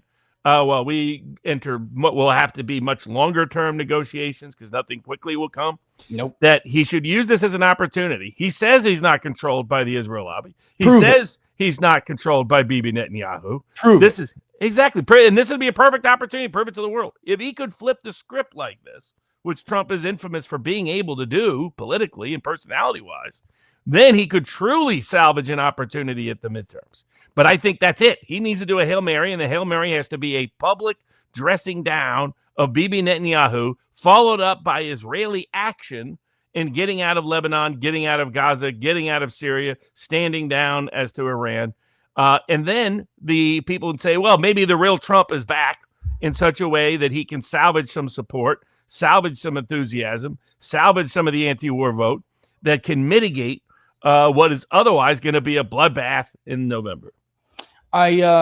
And what you said is one of the reasons why I always am hesitant to count Trump out all the way, because you have to understand, guys, I'm an 80s baby. I watched Donald Trump's career as a New Yorker.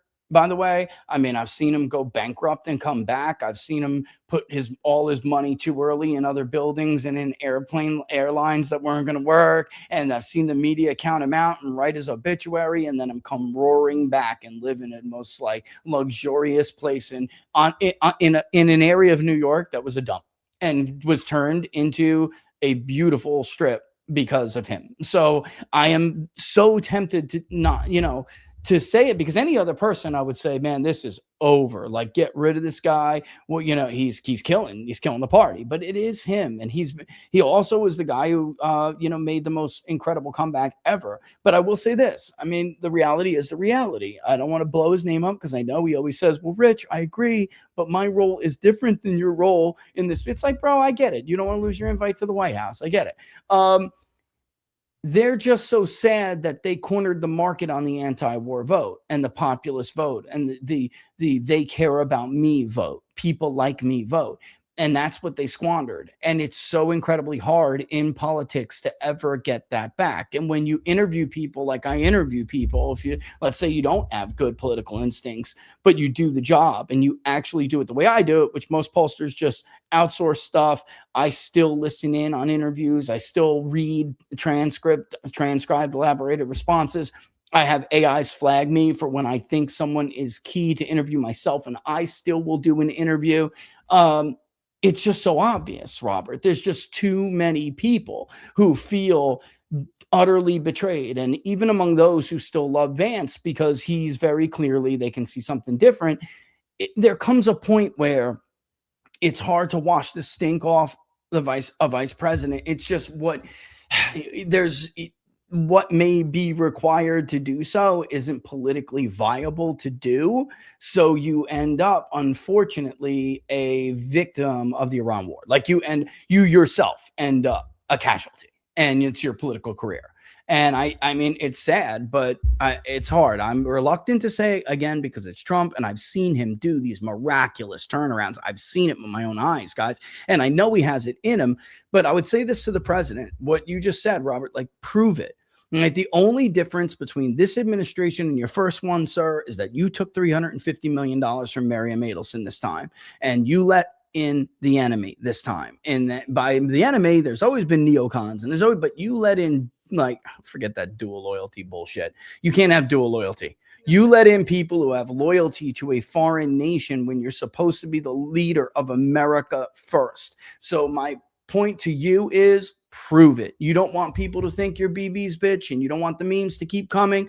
Prove it. You don't want people to think you're a slave to the Israel lobby and that you're an independent voice. Prove it.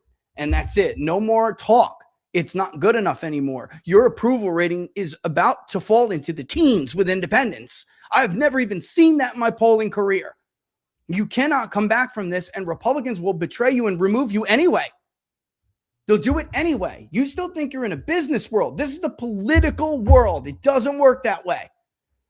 All right. Looking forward to seeing you both this weekend. A drink of your choice will be on me, as will a ride to and from the airport if you need it. Well, Cynic, I'll tell you this. You better try that whiskey that they got there, because oh my God, Laura, you're going to love this. It's everything you love in a whiskey. It is. It's everything you love. Caramelly, very deep, it's got a deep, rich, bold palate. You'll like it, Laura. It's good. It's real, to the point where I'm trying to find you a whiskey, and I'm texting Robert in the liquor store like, yo, what's the closest thing I can get to this, bro? The answer is nothing, really. It's that good. It's good. Remember my toe was broken, Robert, and the doctor was like, I got to examine you. I was like, hold up. Give me a shot first. My toe's broken. I appreciate I get the ride to and from, brother. I appreciate it, but I will see you for a toast if you come. Of course, you're gonna find me. I'm looking forward to meeting you too. This is gonna be a banger, man. I'm looking forward to it. I'm excited. Me too. And I get to hang out with cool people. Yeah, they're good people. Very good people. And I met Robert. I mean, save for that Viva guy. I'm just playing, dude.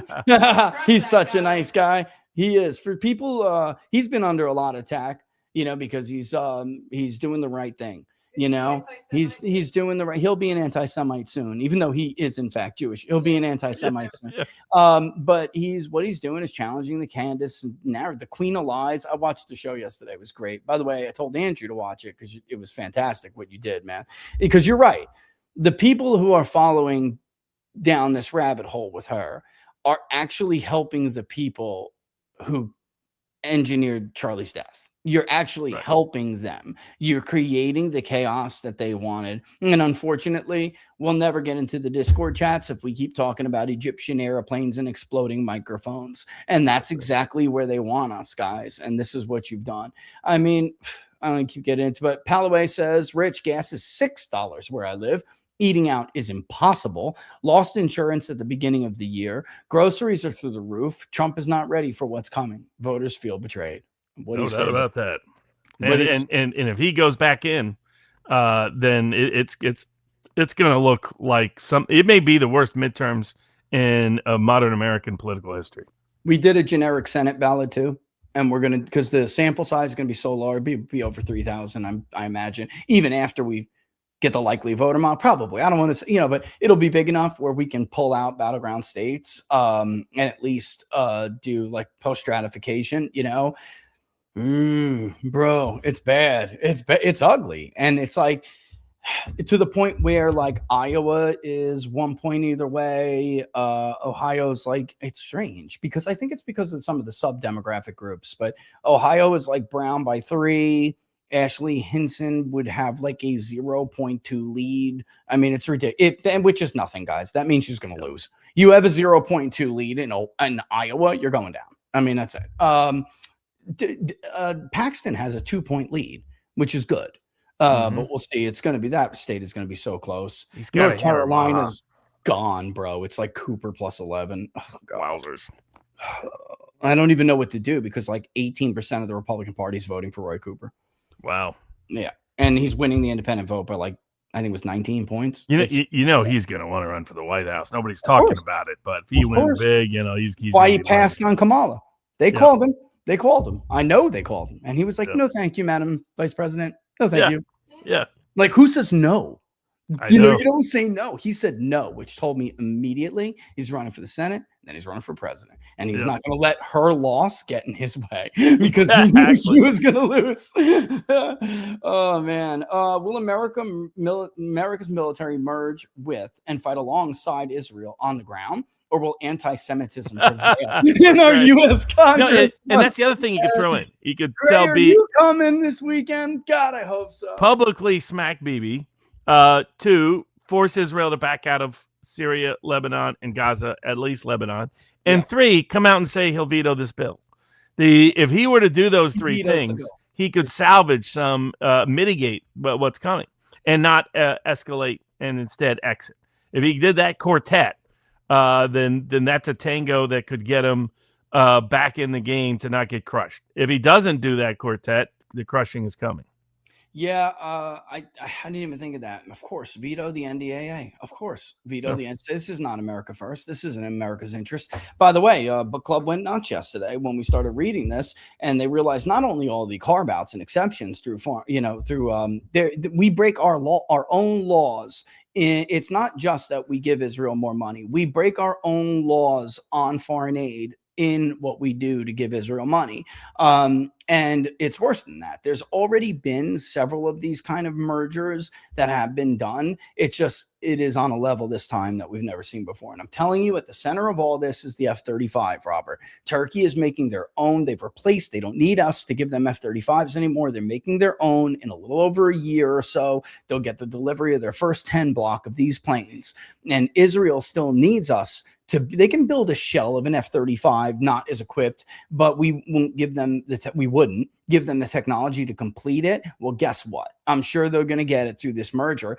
But this is what this is. They want to be the regional hegemon, and you can't be if you don't have air supremacy. So if Turkey has air supremacy, then that's a problem for them. That's what this is all about. It's about them being able to become the regional hegemon. And unfortunately, you see, we can pluck them out right now if I go to Twitter. Anyone who's talked about anything with Turkey, which I told you, Cerno, I told you, because I knew they went to the White House late last year, and he was like, they're not going to go after Turkey.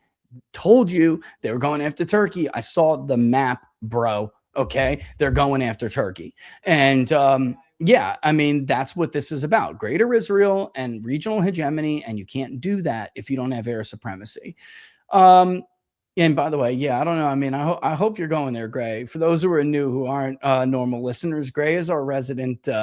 He's our resident. It's not a satirist. It's like satirist is probably. Yeah, I guess. Steve says, Rich, you need to get on Mario's show. Barnes shouted you out.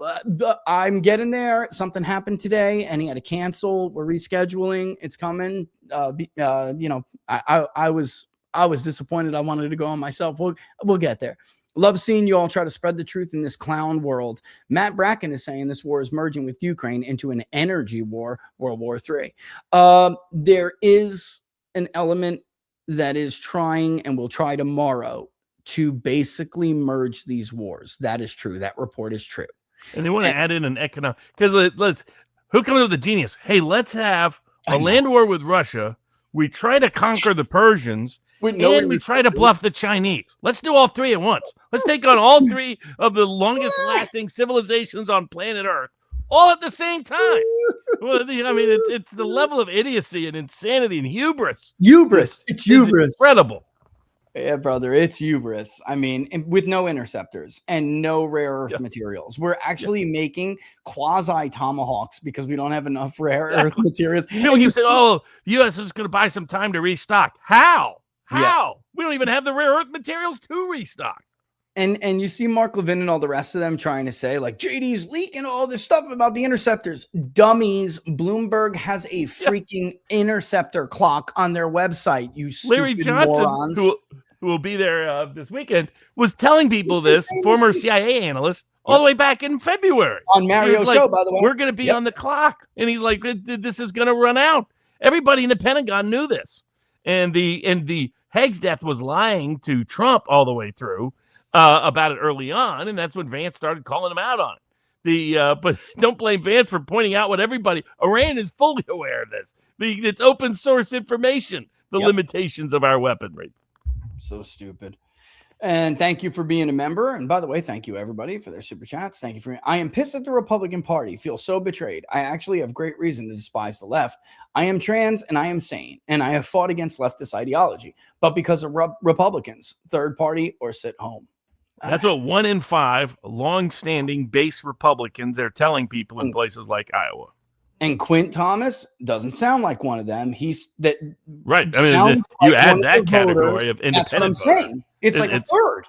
Exactly. They should be desperate to claw back in to an election that would already be DOA, but for the Democratic Party's continued lack of ability to persuade that part of the audience that they're a viable alternative. That's the only thing that's keeping Republicans in the game. But they can lose it this week if they don't make the right decisions. Oh, my God. Quinn Thomas added, I also did my own predictions. House 224 to 211 Dems, 52 to 48 Dems in the Senate. Way to go, Trump. I got to just say this because, again, with Mike, I don't know why I'm dropping Mike today, but he's been commenting on a lot of this stuff. The DDHQ model, he said, yeah, sounds about right, but you're really misinterpreting that model. If you read into the model, it's very similar in our own.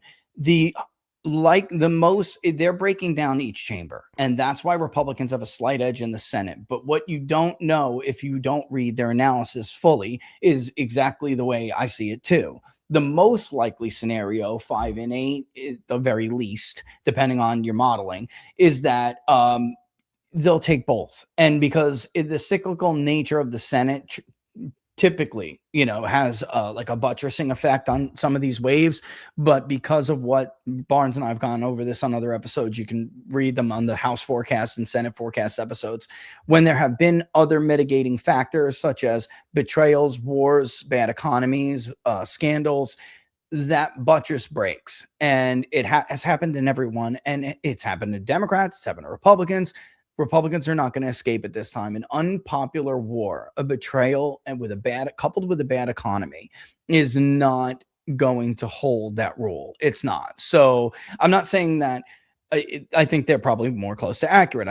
Our House forecast right now is 228. That's like the not so hard ceiling for Dems. And by the way, it's probably going to go up because this is the second poll in a row now where we're going to have a big lead for Democrats. That's above that threshold that I talked about earlier, where the gerrying has practical limitations. And if the dam breaks, if the levee breaks, then those other districts, aren't going to hold. And we could go over them in another episode. But, for instance, if you go to Cook, Robert, it's like a joke. I mean, if you go to Cook, for instance, they have New Jersey 7, Keene Jr. in the toss-up category. They have Ohio 9, Marcy Kaptur in the toss-up category.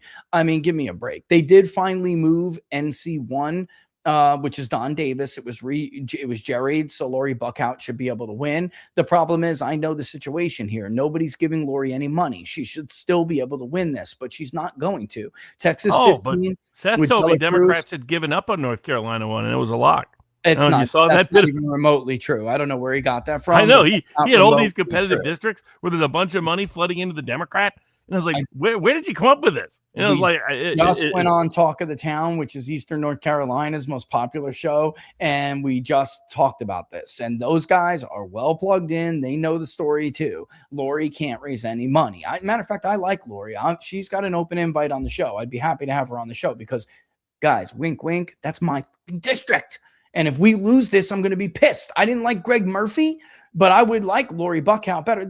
They're pulling this crap too. It's like the same thing they did with Mark. Oh, she's not one of us. I'm not giving her any money. And it's like in a situation, Don Davis is, you stupid morons. I mean, it's unbelievable. But if you look, Perry in Pennsylvania 10, yeah, goodbye, bro. Good luck. Washington 3, Perez. Come on. That is not a toss-up. Give me a break. Virginia 1, Whitman is lean R. Did you see the vote in Virginia 1, the last 2 elections in Virginia? Guys, give me a break. Iowa 2, that's leans, I guess, but it's open. Michigan 10 is open.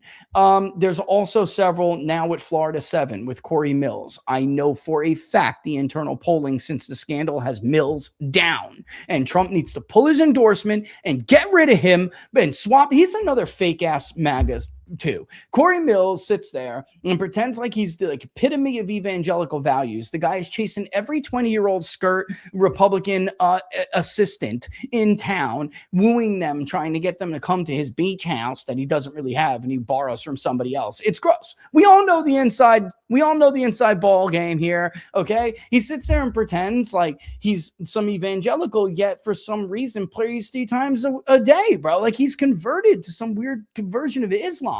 I mean, this is bad. I mean, Corey Mills is a dirtbag, a total dirtbag. And, that's why I got, I don't want to get back into the other stuff, but I love Brian in Pennsylvania 1. To rate him as likely is bullshit. They know he's in trouble. This is a big problem. I mean, if the dam breaks, bro, the levee will fall, and down will come Republicans, rhinos and all. Okay. So, I mean, that is the most likely scenario. Is if that does happen, you will never be able to hold the tide of the Senate. And you know what? If you look on the forecast for DDHQ, their pivot state is Sherrod Brown in Ohio. And we'll get results very quickly from certain states. North Carolina, we'll get Ohio in the Midwest really early. If Sherrod Brown looks like he's going to win Ohio, then the Democrat chance of taking the House rises, even in their weakest forecast for Dems, to 80%. And I'm telling you right now, Sherrod Brown is ahead. Everybody knows it. And it's not even that close. Like Brown is ahead by like 5 points. All right. It's not good, you know? What generic ballot margin will the Democrats need to achieve at minimum to acquire no less than 51 seats? That's a tricky question. It's a good question. What do you think, Robert? I have my own. Well, things. it's because of the underlying metrics of the states that they're in. So I think Democrats could win by 6 and still That's win Iowa That's and win yes. Alaska Yes. and win That's Maine and win Ohio. That's it. I think they need to cross close to double digits to be able to take a state like Texas or South Carolina or Montana. Now I think Nebraska is one that I think is just going to go. Montana, though, could be. That Nebraska independent is running a very Yeah, I mean, Nebraska is a problem. I mean, they're internals. People don't know the He ran internals it. have Yeah. the Democrat ahead in Nebraska already. He almost won in 2024. Yep. And Osborne's running a very populist campaign. He was just featured in the New York Times and elsewhere because he's one of the most prominent Democrats running on America First, not Israel First. And he's running as an independent, not on the there is no Democratic candidate in that race. So Osborne's an old school labor connected guy. He's a big food freedom guy. He, hates Tyson Foods. So he's got populist bona fides. That's why he did so well last time. And the Republican there in Nebraska is a total loser.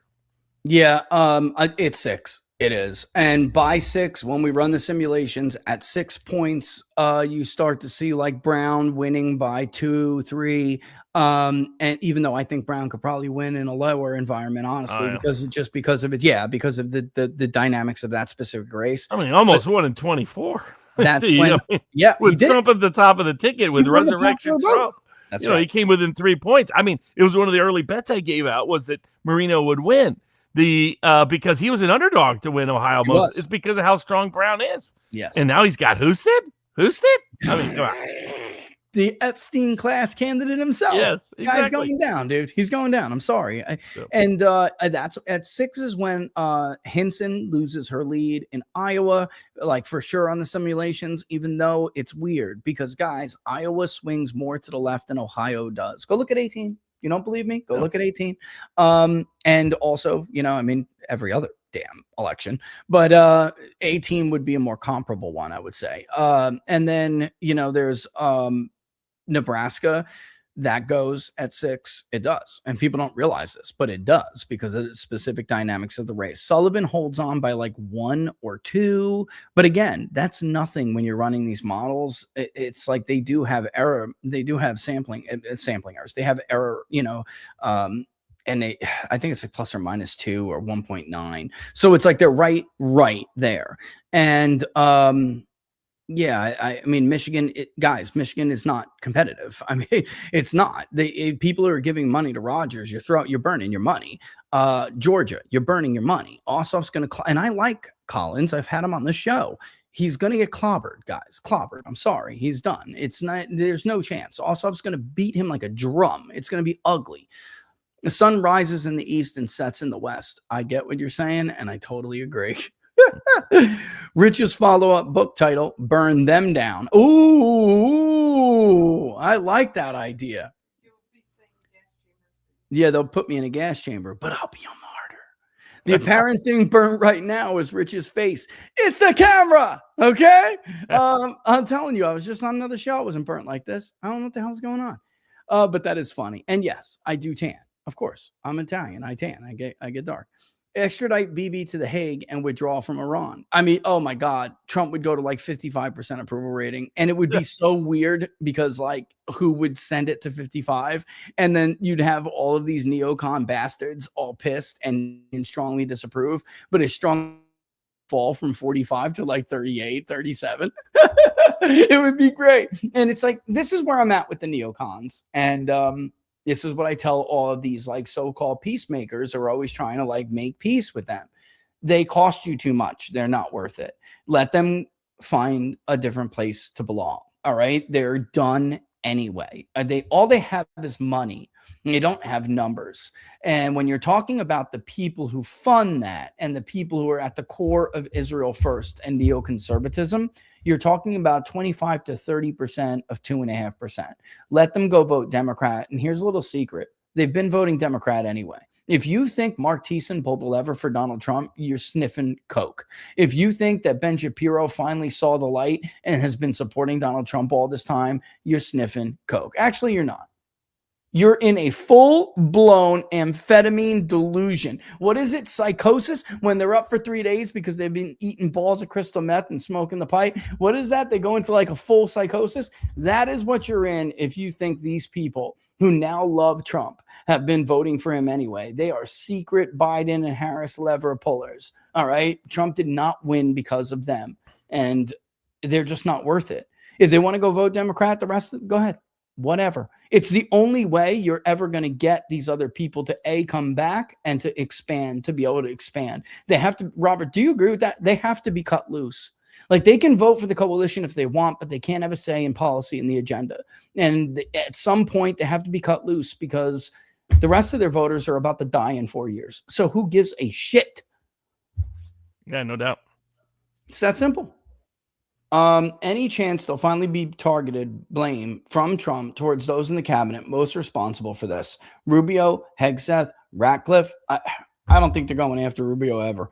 There's a wing in the There was White a House. little bit of flirtation with it right after the MOU. You heard talk that Trump was unhappy with those three people, but it quickly faded out and faded away.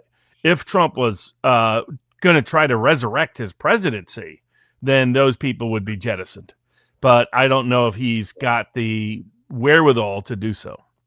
I have talked to people who have told me what is going on with Hegseth, and I have just completely lost all respect for that man. And I have been friends with him on Facebook since like 2015.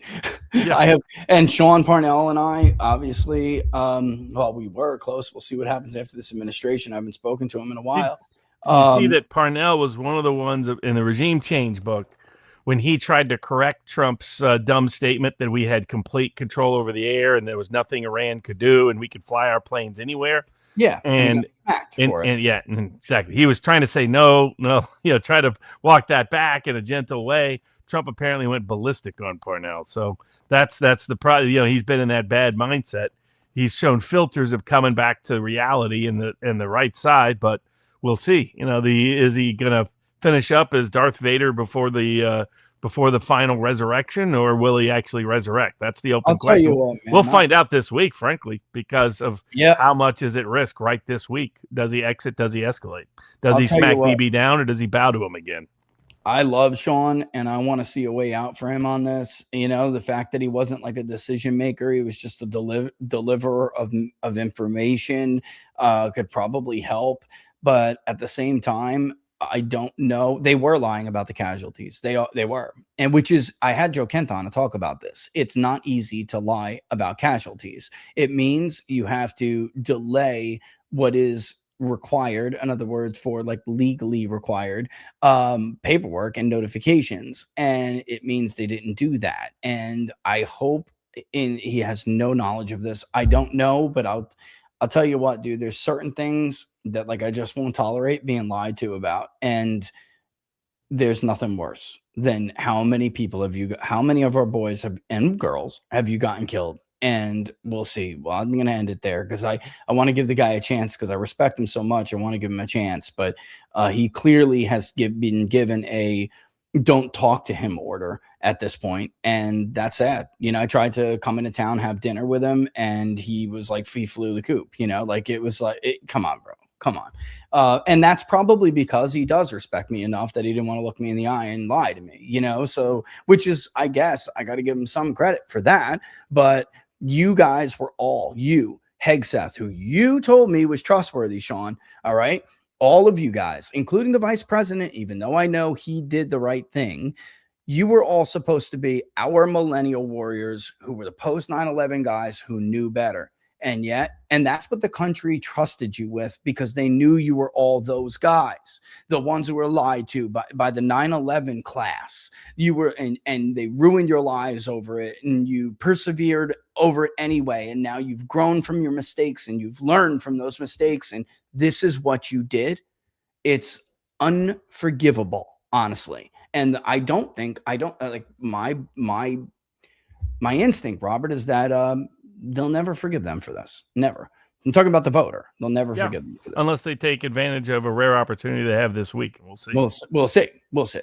I checked out of politics except for you guys. Probably not voting this time. McClintock's a rhino piece of shit. Cheers. Nobody polls me, by the way. There's a good number of people who feel that way.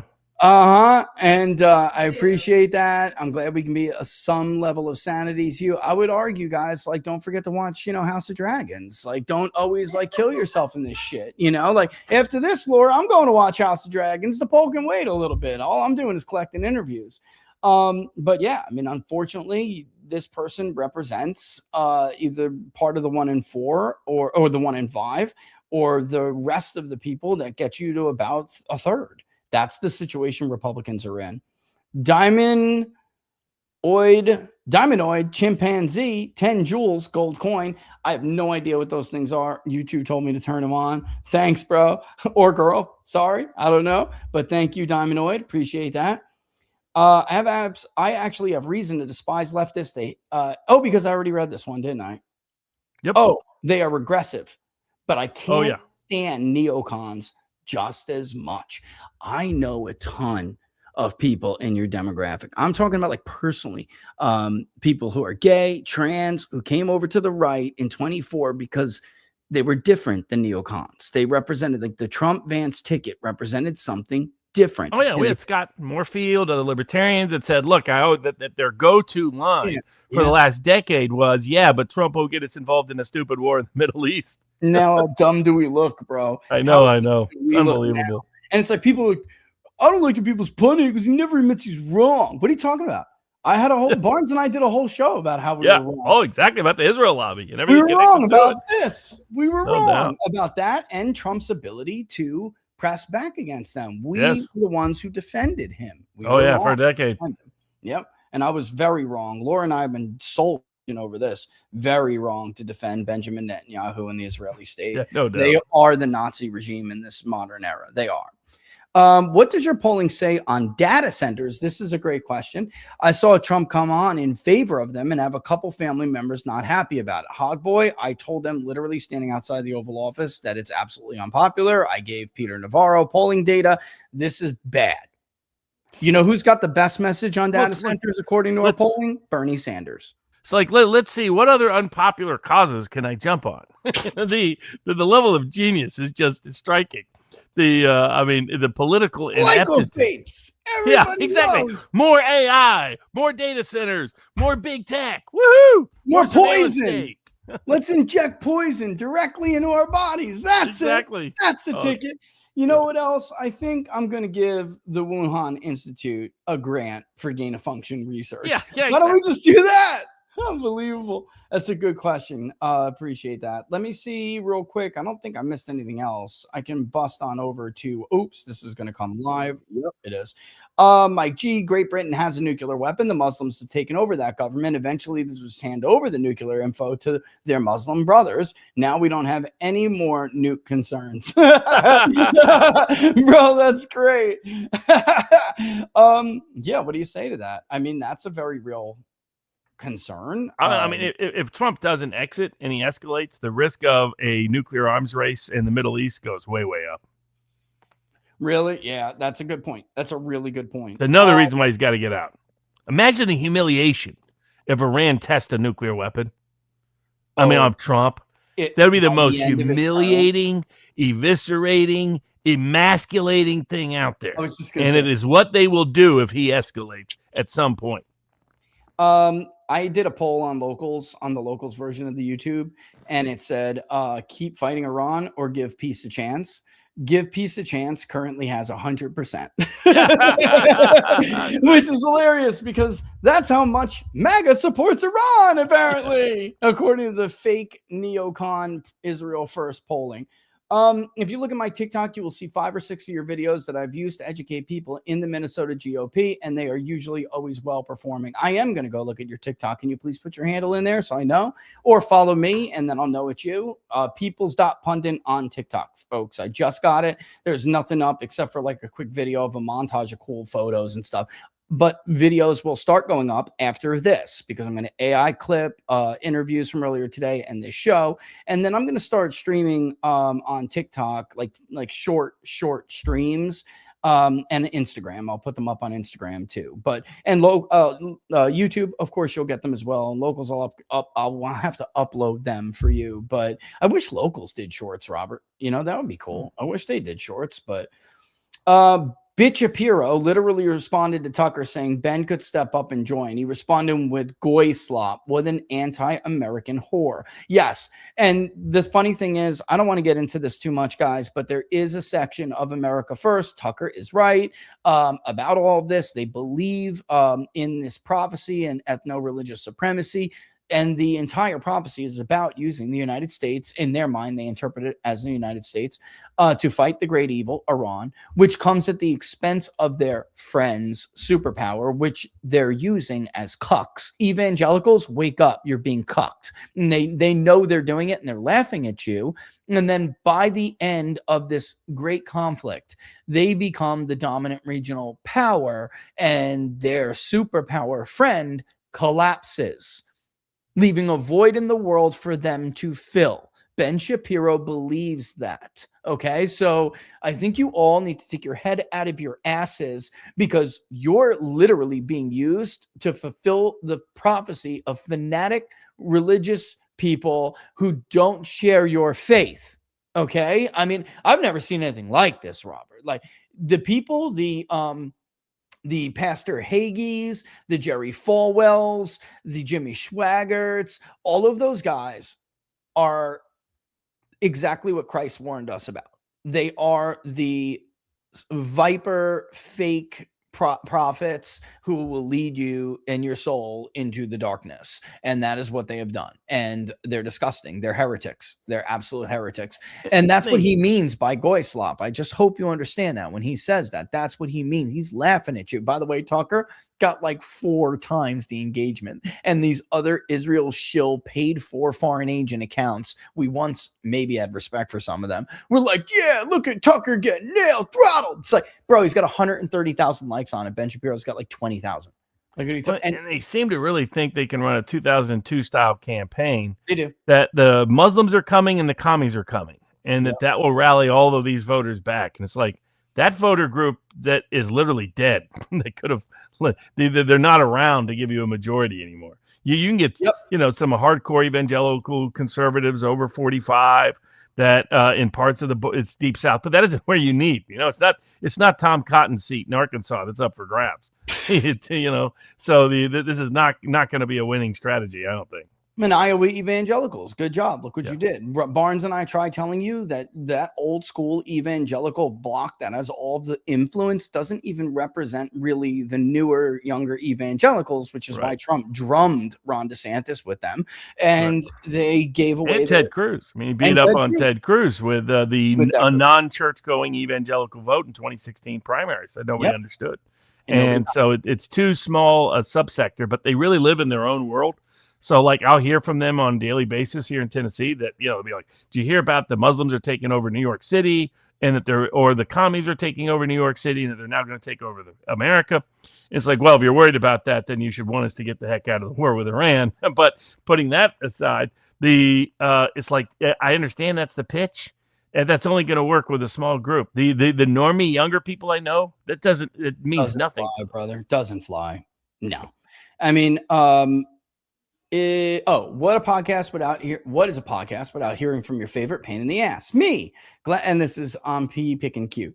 Glad to see you on TP again. Getting so sick of their damn happy talk that I know isn't true. War needs to be over. Messaging needs to change. Ours need to get their damn heads out of their asses and do something. And P pick and change is one of the people who argue in the comments a lot, Robert, that we shouldn't let Republicans go down because Democrats are crazy and we'd be like cutting our nose off to spite their face. And I get that. I totally do. I get both sides of the argument. I really do.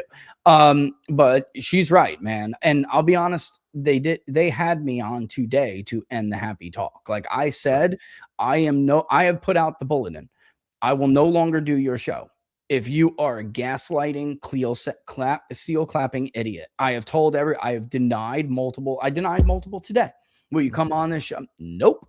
because I'm tired of your stupid happy talk. I'm tired of your unwillingness to offend certain people, to anger certain people. Your cowardice has put us in this position, and I no longer respect any of you. So I'm not coming on your shows. You can't piggyback off my followers. No. The answer is no. End of story. Go find 350,000 other Twitter followers to tune into your show, because I'm not telling my people to watch your slop bullshit. And they brought me on there today, and I told Andrew, I'm like, bro, I'm going scorched earth on Mark Levin and Mark Thiessen and Ben Shapiro and the Israel lobby. Everybody. They put us, I'm looking at these polls. I'm showing them over the weekend too. Look at what they did to us. Remove the word black pill from your vocabulary, because that isn't smart. All right. To drive the Titanic into the iceberg and then pretend like you're not sinking is retard. It's not black pilling. It's retard pilling. It's just stupid. Imagine, Robert, if Mehmet II, I know he uses this all the time, but imagine if he listened to the sycophant vizier his father had, and he just kept slamming troops, even his elites, into the side of Constantinople, into the walls of Constantinople. He would have been defeated like his father. He didn't listen to a sycophant vizier. Instead, he carved a land path to the other side of the Golden Horn, dropped his ships, his navy, into the other side, which wasn't chained, and took Constantinople from surprise, and then slam the rest of his troops, his elites, into the wall. And when he finished conquering Constantinople, he executed the sycophant vizier. That is how a leader operates. He doesn't sit there and say, tell me how good I am. Tell me how good I am. And then smash everything to pieces because he's too stubborn to say it and, to change his ways. I mean, it's, yeah. And I'm just going to put this up. Mark Levin is disgusting. I agree. He literally said I had anti-Semitism in my DNA. Like, tell me you're a reverse Nazi without telling me you're a reverse Nazi, bro. Like, that's what you're a Jewish supremacist. And it's like, why is it not okay, bro? Why is it okay to listen to Christianity get trash, listen to Islam get trash, but you can't at all criticize Judaism? Why is it okay to watch white people, especially white Americans, get trashed all the time? We can even watch the right trash Black Americans and trash Hispanic Americans. We're going to deport these people. We're going to do this. We're going to do that. But the minute you call somebody an ethno-religious supremacist because they clearly are a Jewish supremacist, you're an anti-Semite. Like, it's bullshit, bro. I'm over it. What the fuck made you special? Fuck you. We've all had fucking suffering. Fuck you. You're an ethno-religious supremacist. You have to be, otherwise you're totally retarded and incapable of learning from your past mistakes. I'm sick of that guy, man. I really would. Robert, would tar and feathering be considered cruel and unusual? Oh my God. Depends on it has to be proportional to the crime. Every single Republican who voted for the NDAA needs to be tried for treason. I mean, I don't know how else it could be treated. I mean, it's got to be a treasonous act. I don't know how you put that into the law. I'm just saying, like, what they're doing to me is just bald-faced treason, Robert. Like and they're saying, like I just said, it's also politically just incompetent. But they're assuming there'll be no blowback because that these criticisms in the past have been temporary and then faded out. And I think they're going to discover otherwise. My biggest criticism of Robert and Rich is that you both should have more babies and kids. Got to spread that intelligence to the world. I don't think Laura would mind. I'm getting too old for the kids, never too old for the act. Okay. Like I would have 1 million babies, Robert, if I felt up to it and I had more money. So if it was like Elon, I would definitely be like Elon, like I wouldn't do it with different women. I would just have a bunch of kids, and I'd probably adopt a lot. Not probably. Laura and I do have a dream where we want to adopt a bunch of kids, but I hope I achieve it soon financially, because I'm at a point where I might be getting too old for it soon. No, Mike Lindell is never going to be critical of Israel or AIPAC, and I love Mike, and I hope he cleaned up his mistake. It was a clear mistake, but he didn't mean it. But he didn't mean, like, people just put it up on the website without him, understanding or knowing what they were going to put up. I think he's going to be all right. We'll see what happens. But I know some people are super mad at him. Talk about cut off your nose to spite your face, though. I mean, to support town hall neocon, the Speaker of the House, Amy, to support her because Mike Lindell didn't say something correctly is a total op. And if you can't see it, I don't know how you can't see it. Like if you, so you're going to get mad at Mike Lindell for saying something wrong, even though you know Mike Lindell is going to work with his friend, the president, to remove people. But so you're mad at him saying something wrong. So you think what, the House Speaker, who's a career politician and presided over the fraud and hasn't done a thing her entire career in life about illegal immigration, is going to somehow be better. And oh, by the way, if your argument is Mike Lindell is down by 20 points, like I keep seeing that town hall shill make, they're all down 20 points, dummy. I can show you right now. You want to see how she's doing? I'm polling it almost every day. Actually, I will bring it up as Robert's answering another question. She's getting her ass kicked. The only difference is that maybe Mike Lindell will bring out some people that were other Republicans, typical Republicans, cannot bring out. And he also has a better, what's the word, Robert? Like he's got a better argument. You know what I mean? Like, oh yeah. I mean, at least he's something different. I mean, they're likely to get crushed either way, given the current electoral dynamic. So why not, do something that can bring in new people, might increase turnout for state house and state senate races and local races. Something different, because the same old gets you crushed, but without any upside. They haven't won a statewide race since Tim Pawlenty in 2006. The closest person outside of Norm Coleman, who got robbed, but who was an idiot anyway, he was an incumbent. The closest person to get close to being to winning a statewide race in Minnesota since 2006 is, guess who? Drum roll. Another person they said was unelectable, Donald John Trump.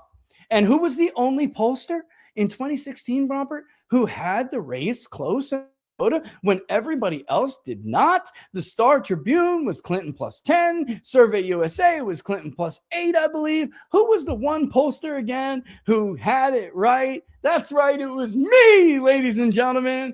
It was only Clinton plus 2. And I polled it once in September and got it to Bannon through somebody else. And that's why they made that one stop. But I did think that they should have fought for that seat, man. I do. I mean, fought for those electoral votes. But they were thinking, oh, we got to listen to the public polling, and Ohio's close. And it wasn't. It was never close. All right. And let's see. Thank you, Eagle, for the 400 joules. Again, I have no idea what these things do, but I just turn them on and I'm down with it. Trump will come out in favor of puppy kicking. Jesus, brother. And here, I'll put it on the big screen so everybody can see. Here's how Lisa DeMuth is doing against Amy Klobuchar right now in Minnesota. 53.6 to 34.5. And it's not, honestly, I can't show everything because I'll get yelled at, rightfully so. But the fact of the matter is, guys, they're all in a lot of trouble because we did Kendall Qualls, however you say the name. Actually, I think I can pull that one up too, but I'll just say it. 54 to 31, Kendall.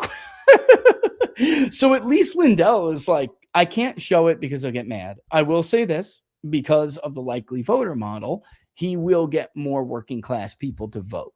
And right. Amy Klobuchar is a titan of a candidate in the state of Minnesota for governor. All right. It will be very hard. You'll have to drive her unfavorables up to the moon and really do something totally different. Like Robert said, at least Mike is different. It's a chance at something different. I am telling you right now, 100% Lisa DeMuth will lose by 20 points. Well, and you're like, is it Poe? I think I always blame Vo or Poe. I forget how you. Yeah, Poe. Yeah, that's who. He was running. He had APAC Amy, and some good. Which is be why creative. He's in second place, dude. Yeah, exactly. And so that'd be fun. So do stuff like that. Incorporate some meme stuff. Find some vulnerabilities. She is APAC Amy. That's a problem in the Twin Cities. Yes. So that there are some creative ways to go at it. But the normie campaign gets you crushed no matter what. So be creative, be inventive, get some new ideas out there into the court of public opinion, get out some voters that otherwise would stay home. That's the savvier path in a race that's an extreme long shot from the get-go. Yeah, there was some polls that had Angie Craig and Peggy Flanagan for Senate close or tied or something. Dude, we got Angie Craig 10 points ahead. Peggy Flanagan is down. But Flanagan would make a tighter race for Senate, but it's tough. It's funny. Yeah, Poe is in second. I don't think anyone would mind if I said this, but this is the second time now too. Poe's been in second place, and it's because he's specifically speaking to the anti-APAC base in the Democratic Party, and I think it's huge. Amy is just going to be so hard to beat because she just is. Chances that Trump bombs Pickaxe Mountain on Epidus to exit. Would he do something like that, like a Nixon? Well, I know he's like, considering it, but I mean, it would be kind. I mean, it would be a possible exit strategy is to bomb it and pretend we did something with it when we really didn't. Given the nature of that mountain, we're not going to affect much. And then hoping that Iran. What Iran was saying was, you hit our nuclear facilities, we hit the nuclear facilities in the UAE and Israel. So the reciprocation is not worth what would be mostly a symbolic attack anyway. I mean, I get the Nixon kind of Christmas Day bombing things, like we're going to pound you and then we're out. I get that. And just ask Nixon how all that worked. Yeah, bombing and bombing and bombing. You end up having to just give up on Vietnam. Yeah. And that's why Saigon fell, and he was willing to take the hit of knowing Saigon was going to fall, knowing that it was only a matter of time, and did it rather than continue to stay stuck in that idiotic war, because his first 4 years had not changed the equation at all. Yeah. Jonathan says, if JD doesn't win, I'm going to crash my mother's truck into the garage out of spite. Dude, that's funny. I get it though. I mean, and that's the sad thing. That's the sad thing about all of this. Well, I mean, JD's best chance would be if at least, 2028, if he could start to reverse course this week, could put JD in a position where he could be competitive in 2028. If he escalates and drags us back in, then it's not only 2026 he endangers, but 2028 he endangers. A lot of my age group were passively Republican. We just weren't Democrats. Trump made politics popular. And now that I'm paying attention, the Republicans are a joke. They have held a majority in Congress multiple times and can't pass their signature legislation. I'm overplaying their games. I mean, that's a prevalent view. That's a problem. This is the best case for Vance at this point for Trump to get impeached and removed quickly. So he has about a year and a half to show that he's different. Yeah, it is. I hate to say it. That's his reality. I'm gonna pop that Loomer meme up. Yeah, we got this guy who watches the show, USA Memes. And he's great. Yeah, he makes great amazing, memes. Dude. He's amazing. Look at this. I stand when I urinate. Oh my god, dude. I mean, listen, what a fraud she obviously was, and now people are seeing how blatant and apparent it is. I had her on my show too, and she had the audacity to attack me, saying I'm jealous of Tony Fabrizio. It was when Alex tried to attack me. It fell totally flat. If you look at the replies, he just got butchered in his own replies, and then she tries to jump in and piggyback to be Alex's friend. And instead of them ganging up on me, they start attacking each other. It just shows what a bunch of clowns they are. And it's, first of all, to be jealous of Tony would be hilarious. Donald Trump didn't even pay Tony Fabrizio in 2016 because every poll he did for him in the battleground states was wrong. He later got into his good graces. Actually was just looking at it, Robert. My record is as follows. The RCP average in Colorado was Clinton 2+9. I was Clinton 4.9. She won by 5. Florida, the RCP average was Trump 0.2. I was 1.2. He won by 1.4. In Iowa, it was Trump 3. Mine was Trump 9.5. He won by 8.5, I believe. Michigan was Clinton 3.4. Mine was Trump 0.06. He won by 0.2. New Hampshire, I did have Trump up in New Hampshire. He lost, but I had him up by 1. It was Clinton 0.6 on the RCP average, and it ended up Clinton 0.3. That's the only state where it beat me. North Carolina, Trump +1. Mine was Trump 3.7. Guess what he won by? Almost exactly. Ohio, Trump 3.5. The final margin was 8.1. I did understate Trump in Ohio. Trump 0.7. Guess what he won, boy? And I nailed it, like literally nailed it. 48.4 to 47.8.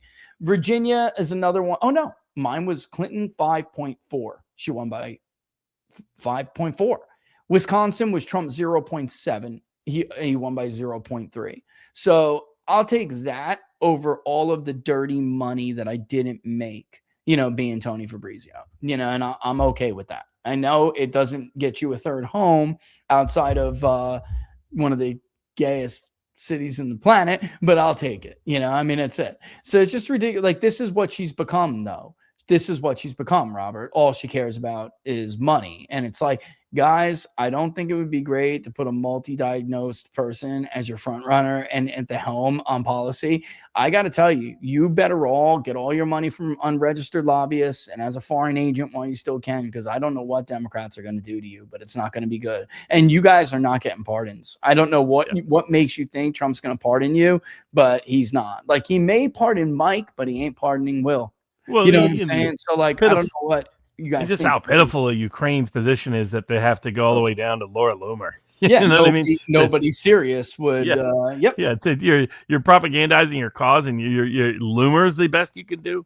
I guess the USAID money for the for Sean Penn and all those Ben Stiller and U2 to show up obviously ran out. They've done as much grift as they can, but Zelensky will be here begging Trump to get more further involved in that foolish war too, or to try to merge it with the Iran war, which would be a disaster. Yep. So it's another landmine he's got to avoid this week.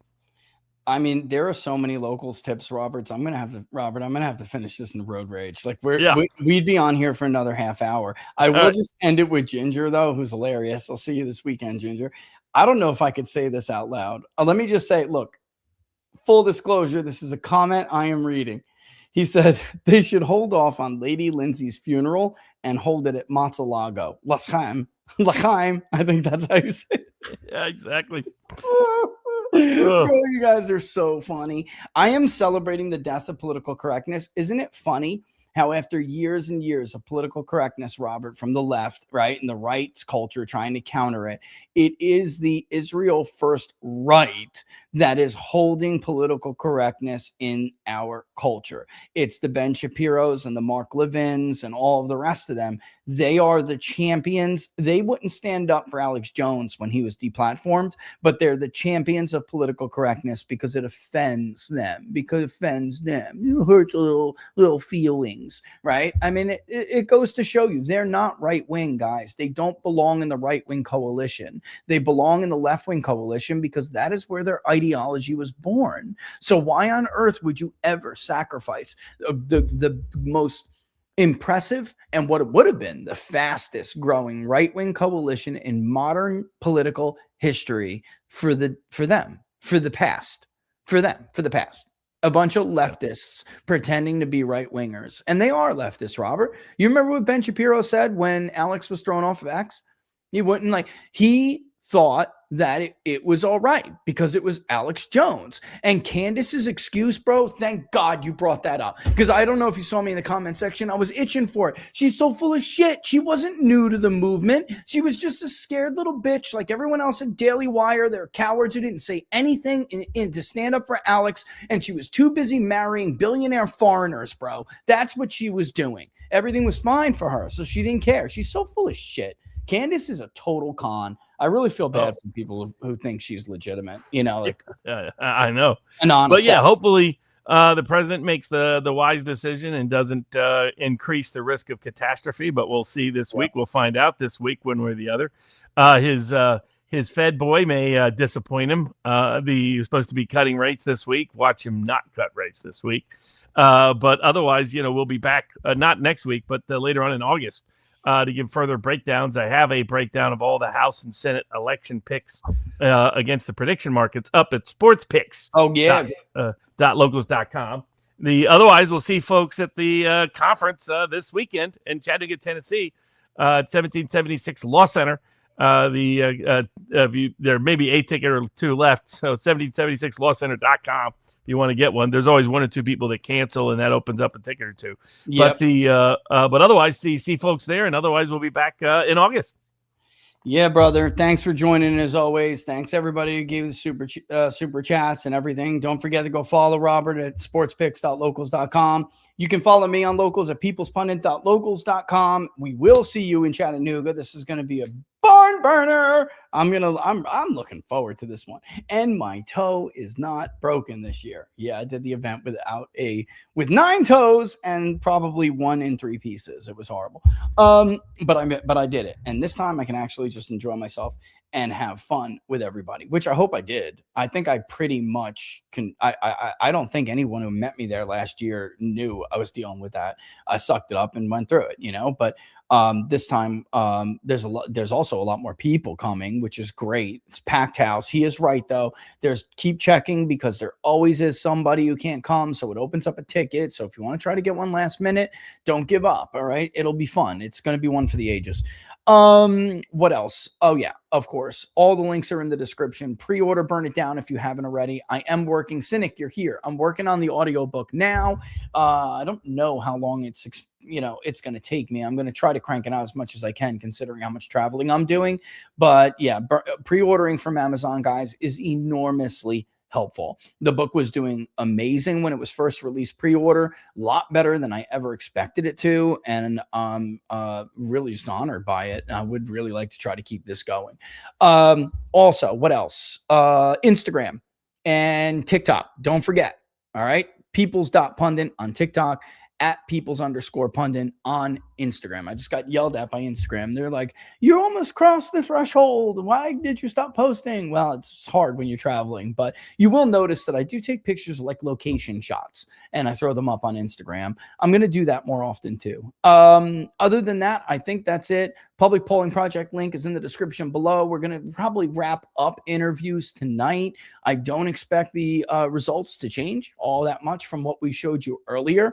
So keep an eye out. I'm going to wrap that up so RCP and DDHQ and all the rest of the aggregators can get it early. We do it like the last day of the month or even the first day of the next month for that benchmark in the prior month. We'll have it out maybe Wednesday, the latest. I'm probably going to try to get it out tomorrow. This way I can get myself together and get ready to go with that time. Locals, we'll go over the rest of your comments because as you can see, there's still quite a lot of them. We'll do a road rage. We'll go over them. I'm going to leave you guys with this. This is one of the most disturbing clips I saw all week. And then I'm going to roll right into the music after this. But before I do, thank you to everybody who did give tips, who did give super chats, who do like and do subscribe and do follow. That support, and we always appreciate it. Don't forget, if you like the videos, to like and follow. All right. And we will see you guys. Tomorrow. Either way, but inside the numbers, we'll do Wednesday, and we'll go over the poll in detail. It's a kind of big poll, so we won't get it all done, but we'll do as much as we can. All right, I'll leave you with this clip that was unearthed, and people were mad at Robert at what he said about Lindsey Graham. I want you to review that because I totally agreed.